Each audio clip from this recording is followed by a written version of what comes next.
Good evening, good evening. How's everybody? 7 o'clock, man. I just made it. I had a crashed laptop here, and then you know what happens when you reboot? 17 updates gotta download. And the reboot fixed the problem, but then I had to wait for the downloads. So Kim was trying to help me with it, so she's not quite ready, but she'll be here in a couple of minutes. So let's see who's on time. Lester LeSaber's here. And good evening. Buddy Carfano's here. Hippie Long's here. Olive's here. Mark Sauvé, 1 minute after. Mexican Spec, 1 minute after. And Mark Sauvé, hey, good to see everybody. I think I'm missing something else here. Let's see here. I didn't get all the buttons pushed. The last 1 minute, man, I was trying to hurry my computer. And you know how it is when you got to hurry a computer? I was able to get one picture downloaded anyway, and it's kind of a good one. It's one JB sent, 1960, Corvair and some Chevrolets in the background. That's pretty cool. 60 Corvair, can you imagine that? Going in a showroom and seeing that for the first time? Man. So I have barely anything downloaded. I was able to, JB sent, I think, 16 pictures, I think. I was able to get 4 of them downloaded before 7. So, Mark Sauvé says, I was typing slowly, maybe 1 minute late. Man, I was typing as fast as I could type. The computer wouldn't keep up with me, you know. So that's why man, I barely made it at 7. And Luis is here. Good evening. Mostly old parts. Hey, how you doing there? Man, I was just watching something, listening to your voice at No Name Nationals. It was kind of fun. Yeah, man. Now I'm kind of lost. Usually Kim just starts off like gangbusters, and I come in here and I'm like, don't know what to say. KRD 12K. KRD. Good evening. How you doing? Lester Saber. My parents bought a green 4-door Corvair in October of '59. Man, that must have been something. That must have been one of the first ones you saw, you know? My mother did that with the Fairmont. She bought a Fairmont like in October of '77, which is a '78. But that's nowhere near as exciting as like buying a Corvair, man. I mean, I remember she went to her insurance to get insurance on the Fairmont when she bought it, and the insurance man's going, you mean Fairlane? And she goes, no, Fairmont. He'd never heard of it. He goes, I never heard of that car. She goes, well, it's new. Mexican Spec sent me a link to a video. I haven't had time to look at it yet because I was scrambling with this, trying to get this thing going. Slimo's here. Good evening. How you doing? I'm taking a break from fixing my dash pad. The glue is spinning me out. Yeah, the glue. Yeah, some glue is. You know, I used to work with a lot of fiberglass. What do they call it? Polyester resin. Man, that'll send you for a loop. I've gone over to all epoxy now, and yeah, I don't even notice it. Some people have a real bad reaction to epoxy, but I don't. Mexican Spec says, I sent off a video on the crash test for the '78 Fairmont. Do you want to see it? Or maybe not. I do want to see it, but I just haven't looked at it yet, and maybe Lester LeSaber wants to see it. I don't know. That might be... those things are always interesting. Did you start the stream already? Without me? You're late. How dare you? She's late because she was in here poking at my computer trying to help me, and I finally just said, just go get ready. I'll get it. And then, you know, all the updates started coming in. Looks like you're enjoying the astronaut's favorite drink. Tank. Nope, but close. Close. It is $1 a 2-liter bottle. Diet Amazing Orange from the Food Lion. Was it a 59 wagon or delivery? 59 wagon or delivery? Welcome, everyone. I am late, so you get double points. You're all getting 6 points. Everyone gets 6 points. While you're talking, I'm going to continue. Because he already read the names. I'm not going to put you through all the name readings again. Thanks, everybody, for being here on time. And tonight we're talking about cars from the year 1960. Not the decade, the 1960s, but specifically the year 1960. If it's a 59 or a 61, we'll let it slide. But Mexican Spec will point it out because he's got an eye for these kinds of You things. know, that's not a 60, that's He's a 59. detail oriented. It's not a bad thing. It's just he notices me. It's like, yeah, it's a car. That was some years before you were born. It's quite a long time before I was born. Those cars were already old when I was born. I was in kindergarten when these came out. This is right. Kindergarten started for me in September, and the cars were probably out late September, early October. The crazy thing is like right now, to me, right, looking at a car that's like 10 years old, it's new. It looks brand new. I'm like, that's a new car, but like that's already old for new car people, Heck, cars from like 2000, that doesn't seem that old, but those cars got like 200,000 miles on them. They're all beat up, got holes in the seats. E-Fog's here. Hello. 15 accidents. Man, cars with accidents. People just smash their cars into stuff constantly now. We are living in the Grand Theft Auto world. People just drive around. Is that what happened? They like, learned to drive in Grand Theft Auto? In video games, yeah, there's no consequence. My granddaughter was playing Grand Theft Auto up on a big screen on the wall, and I'm sitting there watching her, She's down the other end of the couch. I'm way down this end. I'm watching her. And she's flying a Learjet. I'm a pilot. And what she's doing, she's going to crash that thing. I'm like, hey. I'm trying to get her not to crash it. And I thought, what the heck? And she crashed it. And she thought it was funny. And I'm like, I was nervous. Going to crash the jet. I mean, a video game, yeah, it doesn't matter. But like in real life, people just drive the same. They just smash into you. They don't care. Like I'm becoming leery about leaving the house.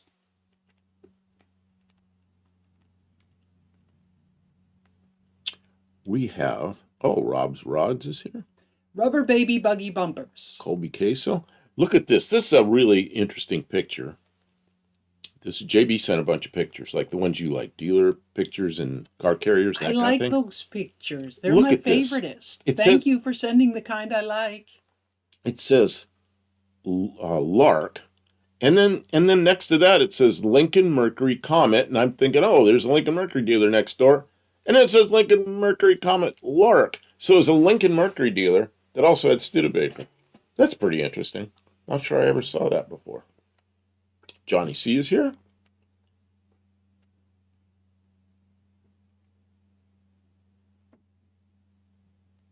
Your daily makes it 20 years. You deserve. My daily will make it 20. I don't know if I'll make it 20 years. I'll be 91. Probably won't be driving them. I can go out and sit in the car and make engine noises. Well, the other thing is very few people daily drive a 20-year-old vehicle.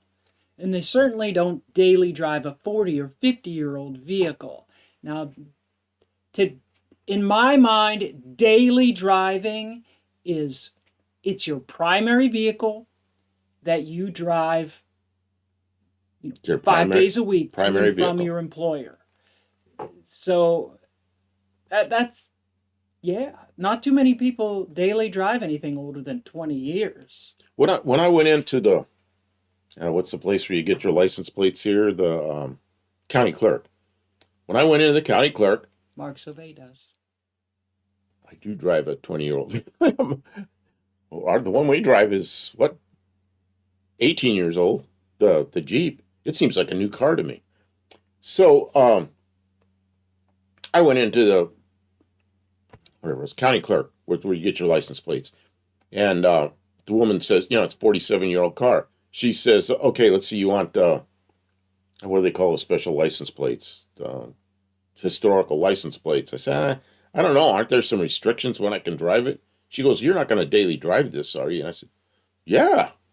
She goes, okay. And she got me a regular license plate, I kind of laughed. I said, yeah, I mean, it doesn't seem old to me. It's just a, you know, just a 6-cylinder automatic, simple car that just drives, you know. Why would I want to drive something newer? I got a cough drop in. Sorry. Luis is going to live stream playing Wall-E the video game from 2008. Good luck. That sounds like fun. I liked that movie. That was fun. Let's see. Look at these 1960 Ramblers. Rambler Rebel and a bunch of Rambler Americans on the front line and a Metropolitan. See the little Metropolitan there? Oh, what'd you do? Oh, yeah, there it is. Little blue thing over in the corner here. Oh, you made it so we could see all the cars. I see. Well, yeah, because the sky is very blue, and that's nice and all, but it really doesn't add much to the picture. Anybody want to buy a cheap motorhome? Current won't start. There are no cheap motorhomes. You can buy a new motorhome, it's going to be a nightmare of trouble from day one. If you want a motorhome, rent one. Let somebody else have the trouble. They're cheap to rent. I mean, relatively. They, you know, I remember I worked in a place where we had a motorhome. We used to take it to air shows. We took it to air shows a year. So most of the year it sat there. And then, so it'd sit there from the end of July until April. And April 1st, we'd go out there and try to get the thing going. And it's just such a burden to get that thing going. And on the way to the air show, we always get stuck. We're always off the side of the road with some problem. It's just rent one of the damn things. Man. Johnny C is daily driving a 2005 Mustang, and he bought it new, but 69,000 miles is very low miles for Oh, a vehicle of that. If you want to buy a good deal on a motorhome, a used one's the way to go, a very used one, and it sounds like Mark Sauvé has only it. want to buy new vehicles. Mark Sauvé has Never one. buy a used vehicle. Mark Sauvé has You don't one. want other people's used stuff. Okay, somehow I end up with that again. Okay, now this I'll changing it. I know, I'm showing pictures. Look at this 1960 Chevy pickup. Chevys. That is like Well, Ari's. Ari has one of those. Look Oh how yeah, and look big at that. this one Look at is. that big dude right there with That's that commercial. cool looking hood and everything. Corvairs and you can go, man. I remember dealers having stuff like this. I remember 60 Chevys being in a dealership. Man, That one over your head looks like a mini truck. that's a standard size pickup. I know. Isn't that cool? Isn't that cool? What is this one? This would be a Chrysler dealer. Man. There's some really unusual designs in 1960. Look at the logo up on the wall. Remember that? Seeing that on the sides of old Chryslers? Oh. Before the Fratzog? The albatross. The flying albatross. What is this, the factory? I don't know. It's And like a it's in a dyno? pit. Well, they probably started running. That's probably the first place it gets run. Why are the bumpers black? Or maybe they got some kind of coating on them that the dealer wipes off. I don't know. It's black chrome. That was all the rage. And that's the old car carriers. They didn't use the big semis. They used like a medium-sized truck. Look at that. Brand new Valiants, 1960, first year. They didn't say Plymouth on them yet. They just said Valiants. I just love those taillights. I thought that looked so cool. Uh-oh, why'd that shrink down? Oh, you're racing through the pictures. Oh, I got a lot of pictures, but that's okay. I'll slow down. Usually you tell me I'm going too slow. Dougster is here. Welcome in. Hey, Dougster the Dougster. Wolverine Garage.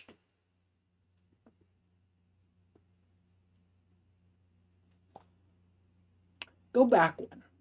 Go back one. Back one. Only one. That one? Yeah. What kind of truck is that?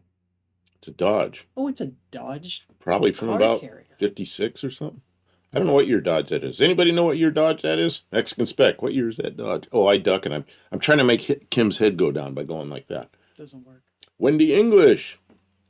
Oh, Valiant by Plymouth for 6061.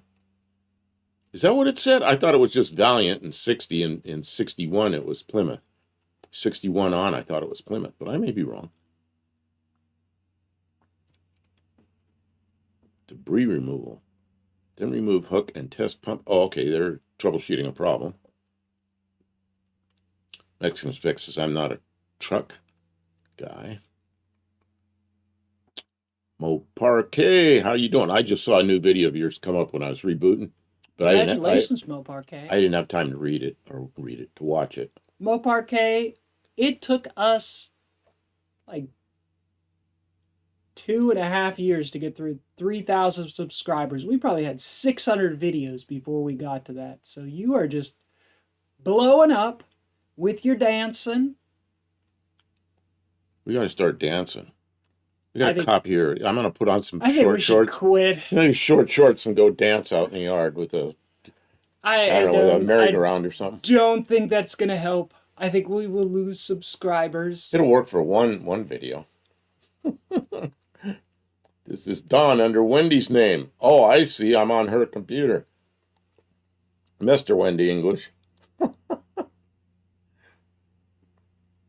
So how are you doing with your Valiant?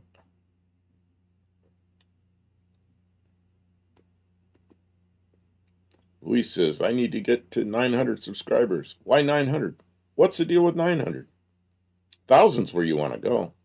No. Well, because once you're at 1,000 and 4,000 hours, you can get monetized. 888. That's your number. Take that wagon in the belly. Yeah, wouldn't that be nice? A lot of people didn't like that. It had kind of a strange roof line, but you know, I like the 60 Valiant wagons. And then the woman next door to me, I was a little kid. She was probably 20-something. And she and her husband went out and bought 2 new cars. And he got a 1960 Falcon Ranchero, a white one, and she got a white Valiant. And she took me for riding the Valiant. And I thought that was so cool. What is this? Pendajo something. Pendiojo. Kim, you know you could at least... Well, maybe he's kidding you. Maybe he's kidding you. Oh, you're giving him a hard time? It felt a little bit attacking. Did you put any makeup on for us? Man. She gave him 10 seconds out. Jeez. Well, that's he can talk now. That's a slap on the wrist. That's a slap on the wrist? Yes. Louise, I am planning to find those old toys from 1960 in a garage sale until November. Mexican Spec, my Valiant was a 1962 V200 two-door in white. Well, that's what One-Eyed Cat, who is right now is Wendy English. His is 62. My duster's getting worked on trying to pull the bolt. I think one of the bolts broke off in the oil pan. Having the radiator record. Wendy said do it. We know it'll fit. That's right. Is it a thicker core or same core, or did you go with closer tube centers, or do you know what you're getting? Oh, to the transmission pan. What is that noise? There's a phone ringing somewhere. Let's see. Kim's phone may be ringing. Her phone in the back room ringing. Somebody in here calling Kim. Oh, man. So Don says V100 or V200. I don't know what I have. Oh, yeah, the river tightened the bolts too tight. The river? The river came up.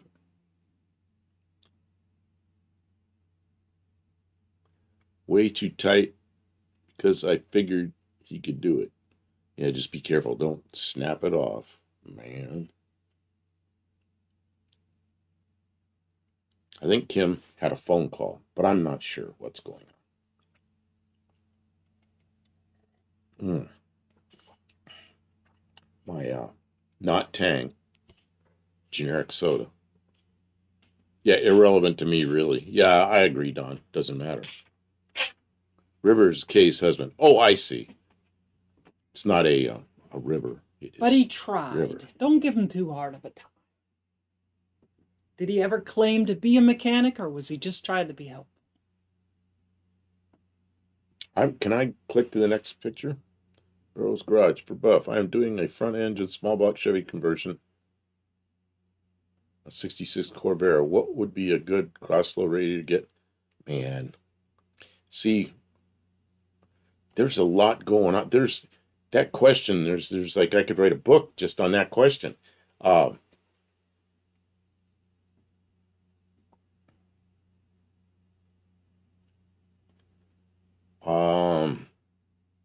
Barrows. Let's talk about this after because I there's like my whole mind's like full of information for that, and yeah.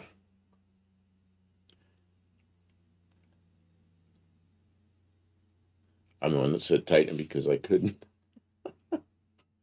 Luis, I have a soda purple for dinner and 2 tasty tostadas. Soda, oh, purple soda. Okay, 2 tasty tostadas. Mary Elephant. You know who that is? That's David. That's his. David. They went to handles. If you want to change that, you have to go into your handles and change it. You can change it once every 2 weeks and make it something you want that's not Mary Elephant, or you can stay Mary Elephant. Let's see.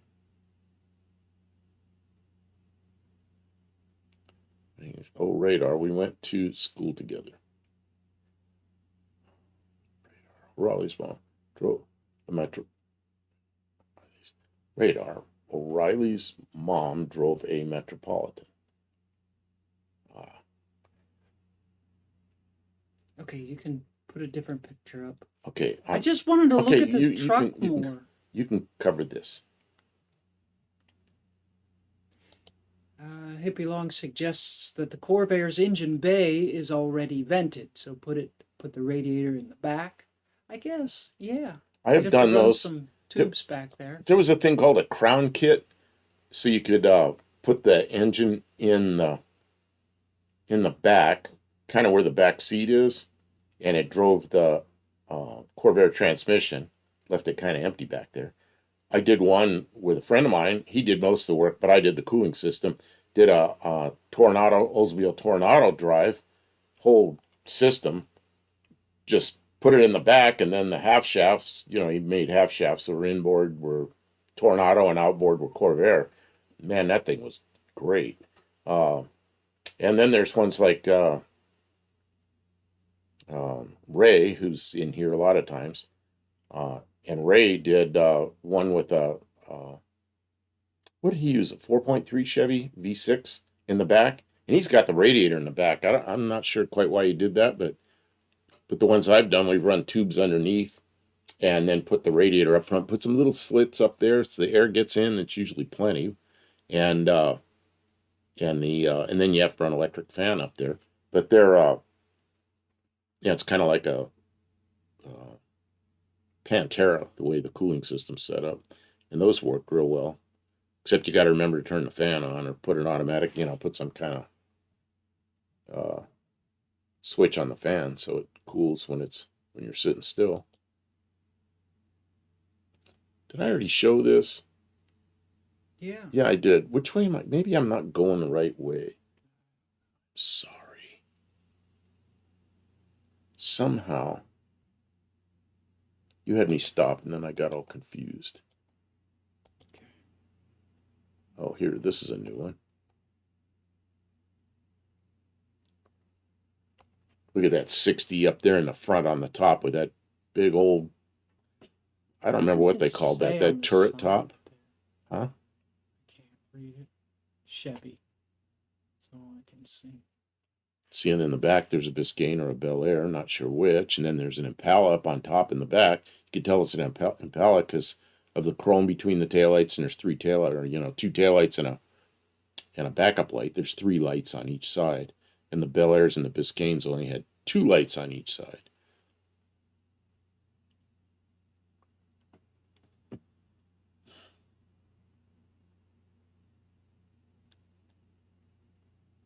What is this? Barrows. The inspiration for this build is the first seat and shaker AFX car, but I'm keeping it streetable.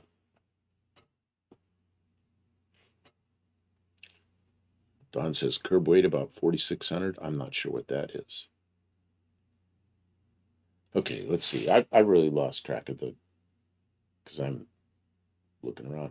At Street Ride North, a guy used to come with it. Nah.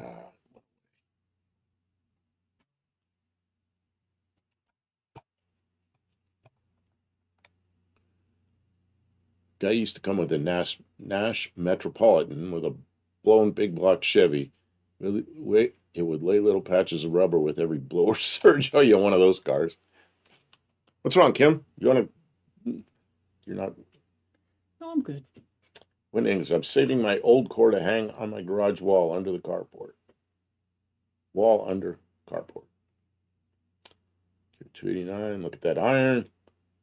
Dougster, I'm getting a 58 Nash Metro in the spring from Stephen Holtz to do something very close to that as well. Really? How many of you ever driven a Nash Metropolitan? I'm not sure I have. They're just a little British sports car that's got a Nash-looking body on it. And they used to be all over the place. I mean, it wasn't a real popular car, but, if you went out, you'd see at least one of them driving around town. Four-window sedan is what it's called. That's what Mexican Spec says. Yeah, my grandmother bought one. It was a 61 Chevy, had that top. This huge back window. I can't imagine what it'd take to replace that thing.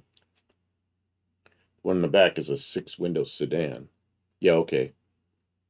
These are very, very... Oh, yeah. The 6-window sedan, and then the 6-window... What'd you call the other one? The 4-window sedan. It's called, and then a 6-window sedan. Okay. I see that. You see the difference? Yeah. You okay, Kim? Yeah, I see it. Okay. Good eyes. Thanks. Braden's here. Hey, Richie Cunningham approved.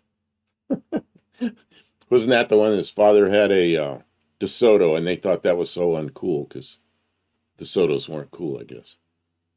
Parents bought DeSotos, not kids. I guess. I don't know. Now they'd all be cool. You okay? I don't have to buy a new thing to be cool. Okay, next picture.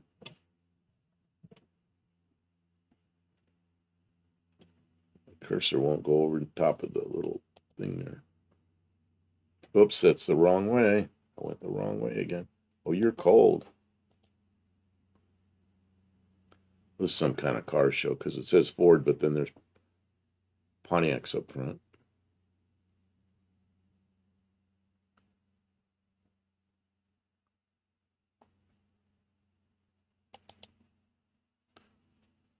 And that's where I started. Oh, look at that. What kind of truck is that? What kind of truck is that? I don't know what the truck is. I can't get it over there. Is that an International? What the heck is it? Does anybody know what kind of truck that is? Don't know. It's a cab over. Yeah, it's a cab over, all right. But it's a load of Studebakers. Load of Studebaker Larks. The thing that's weird to me is it's only got a single rear axle. The truck. Yeah, they used to be quite light duty compared to now. Now, the car carriers, they're huge semis, Louis says it's a Kenworth. I don't know. I look at that and I don't even recognize it. I don't even remember that truck. And I remember a lot of stuff, but I don't remember that.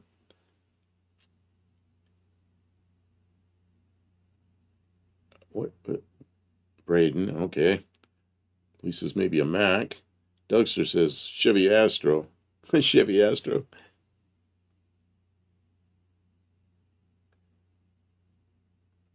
Get me close to the top grill. I'm gonna try, but I don't think there's a lot of resolution there. Yeah, we're running out of resolution there. It is actually blurrier as you get it larger. I could go really big, and then that's as big as it'll go. It's doesn't like that. Stray bullet cars have gotten much heavier. That semi was for inner city. Yeah, it used to be. Inner city. How you going to take the car hauler to inner city? Here's the deal. Well, imagine what the semi trucks look like today. They got this big hood out in front of them, and the tractor's huge. Yeah. But it used to be the limit on the length of semi trucks included the tractor, whereas they don't anymore. It's the length of the trailer. So once they did that, they could make cabs that were big and big sleepers in the back, and it wasn't so tight. And of course, the cab overs, you could get around town a lot easier with those because you could turn tight and everything. And you go to Europe and everything's like this. They have these big cab overs with the giant hoods out front. In Europe, they're all cab overs like that. Or I shouldn't say all. Stray Bullet says cars have gotten much heavier. Remember when cars got to be really light and thin and flimsy, and now they're heavy as all hell. Heavier than ever before. They had all the gas crunch and the whole fuel mess in the 70s, and they wanted smaller cars, get better fuel economy, all this kind of stuff. And they did that, and now we've completely gotten away from it. And I don't understand why. Because with the electronics today, the technology, we could easily have cars getting 50 or 60 miles a gallon if we had small cars, but we don't. We have these enormous vehicles, and I don't know why. Mexican Spec says flimsy like the Zephyr. Oh, you're going to give me a hard time now because you sent a video of a crash test and apparently you don't approve of it. I don't know. I'm going to have to look at it. But that was 1978. Crush control and all that's come a long ways. And I built some of that into the airplanes I did, trying to make it so some airplane accidents would be survivable. And most everybody just gave me a hard time. Why are you messing with that? Why do you do that? Because somebody might survive the accident if it crushes up ahead of them instead of right in their face, And there was a lot of work put into that. And that was 48 years ago. Well, that structure on the Fairmount was designed 50 years ago at least. So, hopefully they've made a lot of progress since then. He does that sometimes, Mexican Spec, so put words in people's mouth. He does that to me sometimes. What's that? Too. You said he didn't approve of it. Oh. Well, he says flimsy like the Zephyr, so maybe he doesn't approve of the way the Zephyr's built, I don't know. Maybe he's just saying it's flimsy like a Zephyr. I don't know. You're canceled. That's it. I'm canceled. That's it. Unsubscribe! All right. Go to do what I do. Go see what else there is. Oh, look at this. This is... it's a whole cafe standards thing. Yeah, they make rules because they want an outcome, but then the manufacturers intentionally end run the rules and you get a completely different outcome. Well, the thing about, the cafe standards, they try to meet them, but, they do a lot better with smaller vehicles. Nelson asks, are those car carriers belly dumps? That's the second one like that. I never remember seeing car carriers that look like that's the second picture of one of those tonight. That's like a 1960s thing, early 60s thing. This is one that, God, I forget what his name is. His name is something, I don't know, I don't remember his handle. David, I called him David. He sent this picture in. It might be built like on the same factory floor, potentially. That's not 60, it's 1972, but that's where I lived, was Hyson Johnson Ford, and that was when they built their new building out by the highway, and that was apparently right when it was new. So David sent that in. Um, Very futuristic. so that went from an old downtown right up against the sidewalk dealership to this, and that's kind of when all that happened. Now, obviously, that's 1972 cars. Oh, he sent another one in here too. What is this? JB says that the truck hauling the double load of Stoobies is a white 5000. They had a fiberglass body. Thank you, JB, for and a lot of those cab overs were white, but I didn't Oh, I don't JB know is the here. specifics. Oh, JB, yeah, we're showing a bunch of your pictures. I'm trying to Thank you for clarifying. Appreciate it. I've got another one here that's pretty good that's sent in. Probably this is probably about 1960-ish that David sent in. I'm gonna have to pull some of these down because they're getting stacked up. This is kind of interesting. I don't know, we can't quite see it, Kim, but what it says is, it's been 30 days. A month has passed since you brought your car in for us to service and inspect.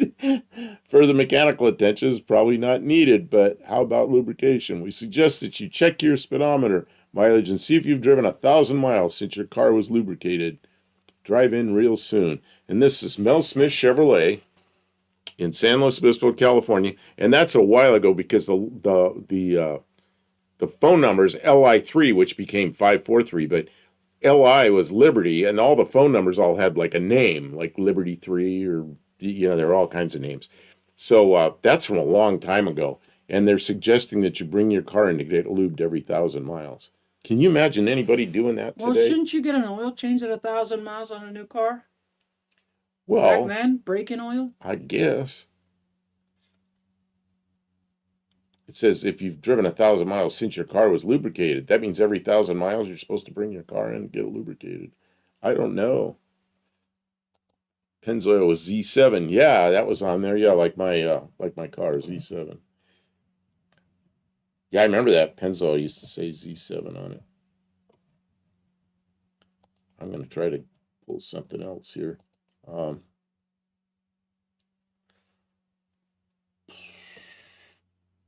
Carfano sent a lot in. Doug's forgot an ad for a Local to Me auction. Local to Me, the company? You get 2 points, Dougster. Lester LeSabre says, Kim said in the past, send photos of your project, shop, or cat. So let's see what he sent in.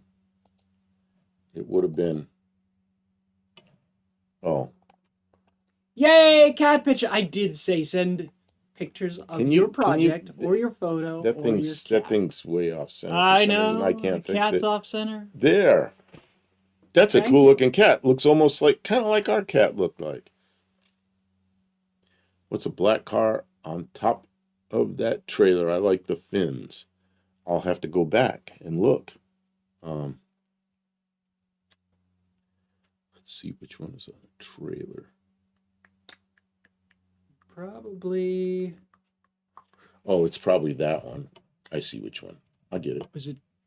It's that one. Yeah, but it's already up there. I just got it. Okay, so the cat. So what's the cat's name? Tuxedo. That car, is that the one you're talking about? The one with the fins. That's a 1960 Dodge, and look at how the fins are way far forward on that black one. Is that the one you were talking about, the black one? Cars didn't come standard with oil filters. You just change your oil more often. Yeah. Really? Nothing? Not even like a cartridge filter or anything? That was optional. And a lot of them were like a Studebaker was upside down. It was off the side, and you screwed this thing off, but there were lines going to the filter. Yeah, it was an option. Oxivate 3 to 5,000 miles usually now. Okay, what's a black car on top of that trailer? I like the fins. Okay, that black one, that's a 1960 Dodge. Some of those were called Matadors, if you can believe that, because AMC used that name many years later. But the 60 Dodge Matador was, and sometimes a Phoenix. I don't know which was that. They were trim options, I guess, the Matador and the Phoenix. I don't know which was which. Dougster says Kendall was revolutionary when they developed 2,000-mile oil. That's why Kendall logo is the hand. It shows number 2 for 2K. Man, and people don't even want to change the oil every 5,000 miles now. They don't want to do that. They're like, oh, people don't service their vehicles now. They don't want to have to do anything. They just want to get in and drive.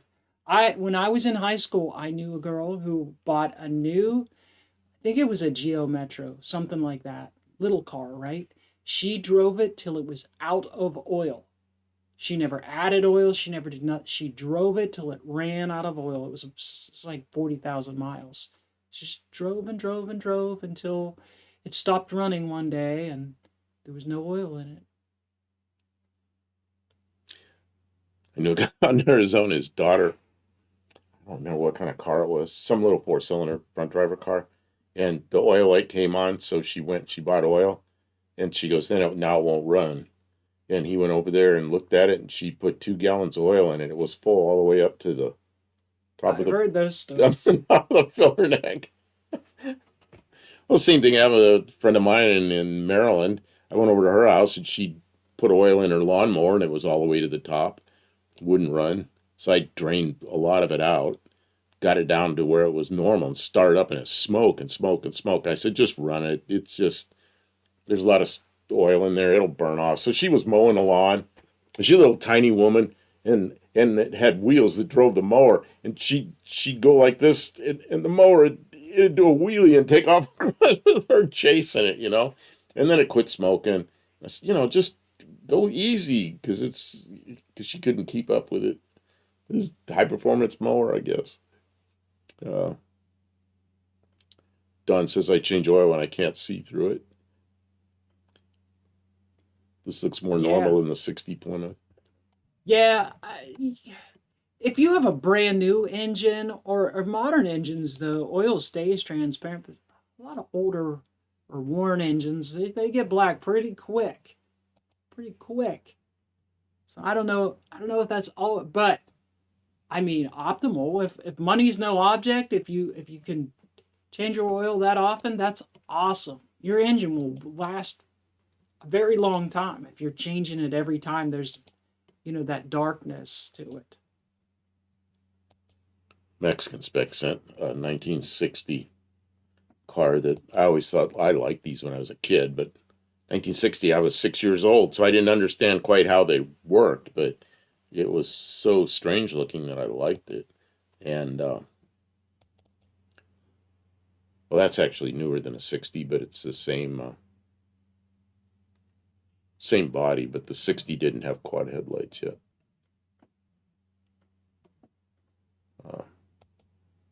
Yeah, Citron. That's a weird looking car.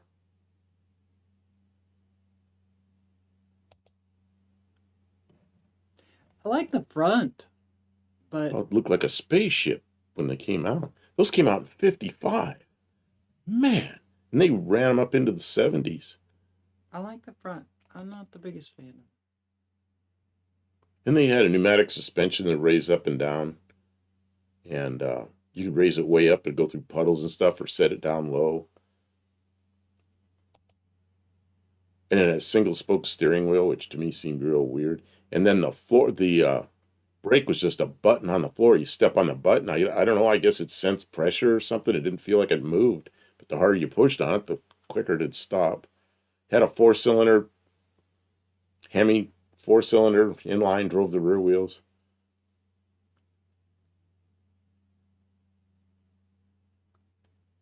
Lee says, my grandmother was 15 years old, 1960. Yeah, see, I was 6 years old then. So she's a little older than I am. Dougster says Hondas are the best push mowers.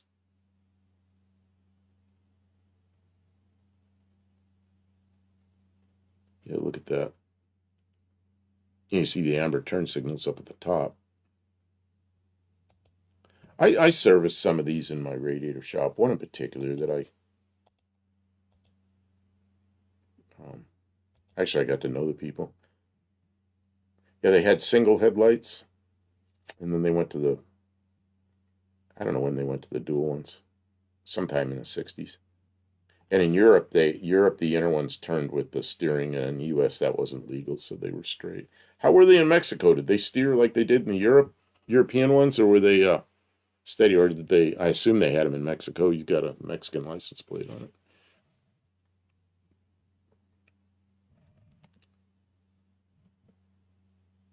Kim, I'm downloading, so I'm sorry I'm not paying attention.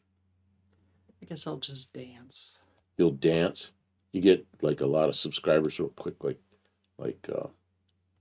Kay. Oh, I've got an email here, Kim, for you from Kay. Yeah, I know. You never gave it to me. Well, I just found it tonight, you know, so because I only look at this email maybe once or twice during the week, and it came in. When did it come in? When did it come in? Oh, I don't see it now. Came in on He doesn't want me to leave, Kay. 25th. He's worried I won't come back. You want to write this number down, or you want me to forward it to you? What do you want me to do? Not right now. We're streaming. Okay. Oh man. Are you clicking too hard? No, I just started getting a pain in my little finger. Oh, It's a very weird. Thinner. It's a very weird car. Look like a rocket. Yeah, that's what I used to say. They look like spaceships when those things came out. You want? Maybe you can look this up. Up 19. Doesn't matter what year. Look up Traction Avant.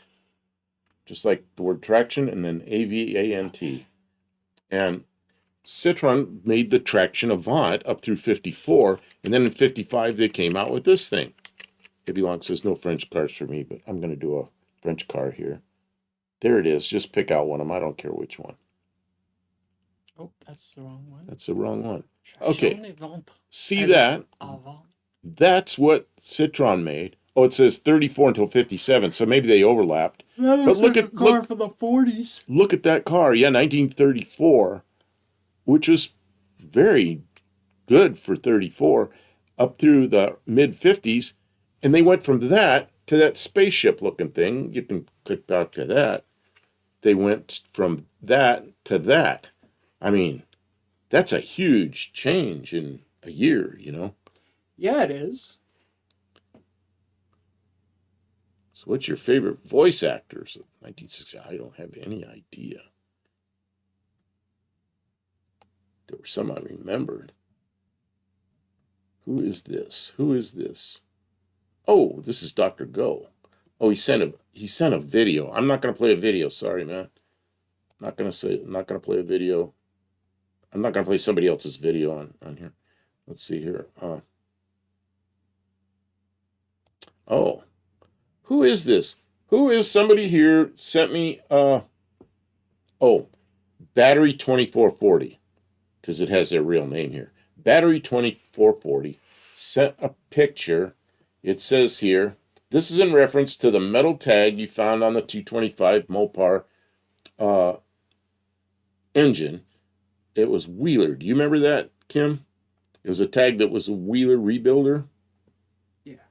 Chrysler had a contract with several machine shops across the country to supply their dealerships with remanufactured engine. Wheeler had the contract from the 1960s to the mid-1980s for the southeast part of the United States.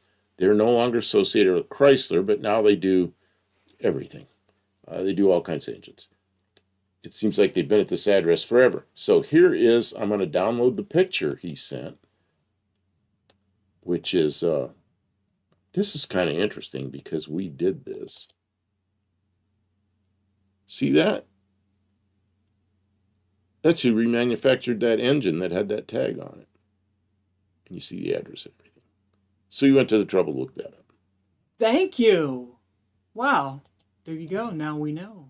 Okay, and then I've got some 1960s I don't from. think there was a date code on it. There was just like a engine information. Can you back that off just a little so we can see the whole thing? No, I can only go that much, or Well, I that can zoom. I much. can zoom in from there Okay. because I could zoom in, but I couldn't zoom out. This is from Mexican Spec, 1960 Ford pickup. Why is that picture rotated? I don't know. He sent a rotated picture. Can you rotate it with your button? No. Yes, you can. There's a button that rotates it. Please? Kim, show me how. Oh. I thought you were just refusing to do it. No, I don't know how to rotate. Yeah, it'll rotate. It'll rotate not Well, like 2 or 3 degrees. It's 90 at a time. So well, that's not weird. fun. That's not fun. Now you can see it rotated. Rotate it back. Now it's going uphill. Fix it already. Mexican Spec, why is it rotated? Why do you send weird? us the rotated pictures? Okay, how do you rotate it back? How There's do I no rotate? back button on the rotate. Once it's rotated, that's it. Is that it? Yeah. No, it's upside down. You're making us dizzy. Where's Dizzy Izzy when you need him? Okay, so now, okay, why? Wolverine Garage is not French. I don't know how to fix this. Is Dougster Scottish? Dougster. I guess it is. Okay. So Bonjour, Douglas. here's the same car, same truck, That's a truck. and not a car. they didn't rotate it. Are you happier with that? Yes. And it's in front of a square building with square door. Although there's one little roundiness thing, but I guess that sort of matches the headlight. This is apparently a car that's for sale in Mexico, or a truck. A truck. I'm sorry, it's not a car. It's a truck. Kim's gonna get really mad at me. Unsubscribe. Call Quit this. calling the truck a car. People use their. Yeah, I see these giant trucks coming down the road, 1 ton, dually wheels, tires sticking this far out from the fenders, jacked up 8, 9, 10 inches, wheels about the size of a semi-truck, and there's one little guy driving down the road. That's a car. Braden says his last name is Van Oyen. That sounds like the van part makes you sound like a vampire. Braden Van Oyen.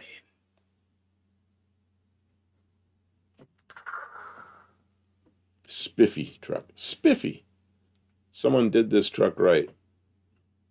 Except they took the picture cockeyed, but most of the pictures are right side up. Oh, what's that? Oh, it's got a nice hitch on the back, too. Nelson said his brother-in-law why did that purchased happen? one of those tractions from Europe and had it shipped to Minnesota. And there's lots of room inside those cars, and they're fun to ride. Where's this? Where's this? It's at the top of the list. You're gonna miss it. Oh, yeah, you're right. Just scrolled by. Lots of room inside. Okay. Mexican Spec says rotated 3 more times. Oh, it'll drive you nuts if I do that 3 times. Rotate this one. She's What's gonna it get. look like she's upside? You know what? She's Flip gonna this get one mad. over and 2, dump the 3. tailgate on it. Look, it's like got a dump bed in it. 3. I'm gonna Good go job. all 4 times because. Yep. Mexican Spec said somebody did this truck right. I mean, it looks fantastic in the pictures. Like, I don't know if it's as good in person, but I mean, they certainly, like, you could tell they redid the wood in the bed. All the chrome looks really shiny. I've got a load on here from Buddy Car. The under the hood was detailed out real good. I mean, where do you get a truck like this? People were asking lots of money for trucks like that. To that standard. The interior is real nice. I mean, it was really done nice. I didn't see what the price was, Mexican Spec, but if you're looking for a nice truck, you should definitely check Mexican Spec. He helps people import really cool cars like that truck. Knelson. Good evening. Which are trucks, not cars. But he can also do trucks, which that was a truck, not a car. Even though we said it, called it a car 3 times, it's definitely a truck. because we are professional automotive, highly refined professional automotive streamers. So we know the difference between a car and a truck. We got it figured out. We were just checking to see if you knew what was going on. Hey, Tanner's here. Hey, folks, I've been replying to some Facebook comments. A few of them have been interesting. Cutting wheel openings to fit slicks is apparently quite the big controversy. Oh, yes, it is. You know, it's your car. Cut if you want to cut. Tanner, it is impossible to do that type of thing in a way that does not upset Mexican spec. And then Luis says, Christine. No, that's not Christine. Christine's a 58. This is a 60. Oh! But it kind of looks, the fins are the same shape. No, not even the same. I had in 1965 and embarrassing. How could they have got that wrong? Luis! In 1965 and 66, I lived in a small town in South Dakota, Brookings, South Dakota. And our neighbors had one of these. We were on a corner, so I had two neighbors, one this way and one this way. The one this way had one of those. They had a bright blue house and a red 1960 one of these. Not quite as much chrome as that one.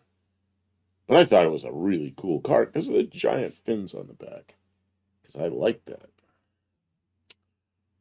Back then, they were like rudders. Man, that was going to make the car go straight. Right? We got a really rough start tonight, folks. Why? You're having a hard time. The computer was not downloading stuff. He had to restart the computer. Yeah, it wouldn't download stuff. I had to struggle with the computer quickly. Right at the last minute. It was like everything was fine. No, I thought everything was good. I started downloading. I go to get ready, and he's like, "It won't download anything." I downloaded 4 pictures, and it wouldn't download anymore. It's like, what is wrong? And like, so Kim come out trying to fuss with it and figure it out. We do pictures for the show, so the fact that this issue showed up at like when I'm trying to walk away so I could go get ready, because I get everything set up and then I go get ready, and just a little bit.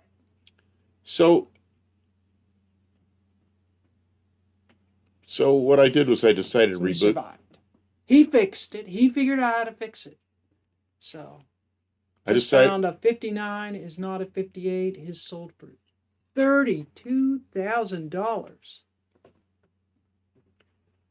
So I decided to reboot my computer. Barely had time to do that. So I figured that might fix the downloads. It did. But you know what happened? It also downloaded 17 updates. Of course. When I'm in a hurry. And I made it by seconds. This is you know what the difference between a 59 or a 58 and a 60? 2. What? You're right, it's 2. 58 and a 60 what? Plymouth? 2. It's 2. You answered the correct. I answered the question. I'm sorry. Now I'm being an asshole. I was going to say that the 60 isn't haunted. Oh, now I know what he's talking about. Tyler found out a 59 is not a 58. Oh, yeah, the 59 is completely different. Yeah, because he was calling it Christine, and it was not. It was a 59. I knew that. I didn't know why he was calling it that. I just figured he... Like that. I saw he... Who's Tyler? Hoovy. Tyler Hoover. Hoovy's Garage. I just saw a video. I haven't watched it yet. I just saw it, and it looked like he said, "I'm taking." You know, he's a clickbait guy. I'm taking everything to the auction with no reserve. I thought, yeah, okay, I'll watch it later. But looks like he got $32,000 for that. That's a pretty clean car. How much did he pay for it? I don't know. He thought it was one of those Christine cars. He thought it was a Christine car. So he thought he was going to get $200,000 for it, didn't he? He always loses money. It's a Mexican spec test. We would have waited for you. That guy might as well be in government the way he loses money. Might as well be in government the way he loses money. Yeah, Tyler for president. Right? Yeah, they're going to lose a lot of money. You know what? Honestly, I would vote for him because at least he knows he doesn't I mean, generally he's just like, we lost money. Like, at least he'll admit that he did something dumb. I would vote for He him. wouldn't. He wouldn't lie. I would vote for He him. wouldn't lie. Okay, so Tyler bought. Tyler bought is Tyler bought it probably a year ago on Bring It trailer. He drove it from Delaware to Kansas with no problem. I remember when he got it, but I really didn't remember the story. I watch him, but I don't watch everything he does, but I watch a lot of it, and some of it I'll walk around doing something while he's talking, because I don't know, it's not really my kind of cars. A guy that buys, expensive cars and supercars, just because his personality is kind of interesting, but it's not the cars I'm ever going to have, Although when he took the Prius and he put nitrous on it and he blew it up in, 1 second, the nitrous scattered the engine all over the ground. That was pretty funny. This 1960 Ford, kind of like that station wagon I had on the... Is he still married to that woman? He is married to a woman. The real pretty model looking one. I think so. I can't think of her name. Yeah, he remarried. Mike N. Hey, everyone. Hey, Mike N. Whovia's doing well. Look at his house and wife. Yeah, I don't know. How do you always lose money and have a house that nice? He got in it early. He was one of the few automotive channels. Makes money.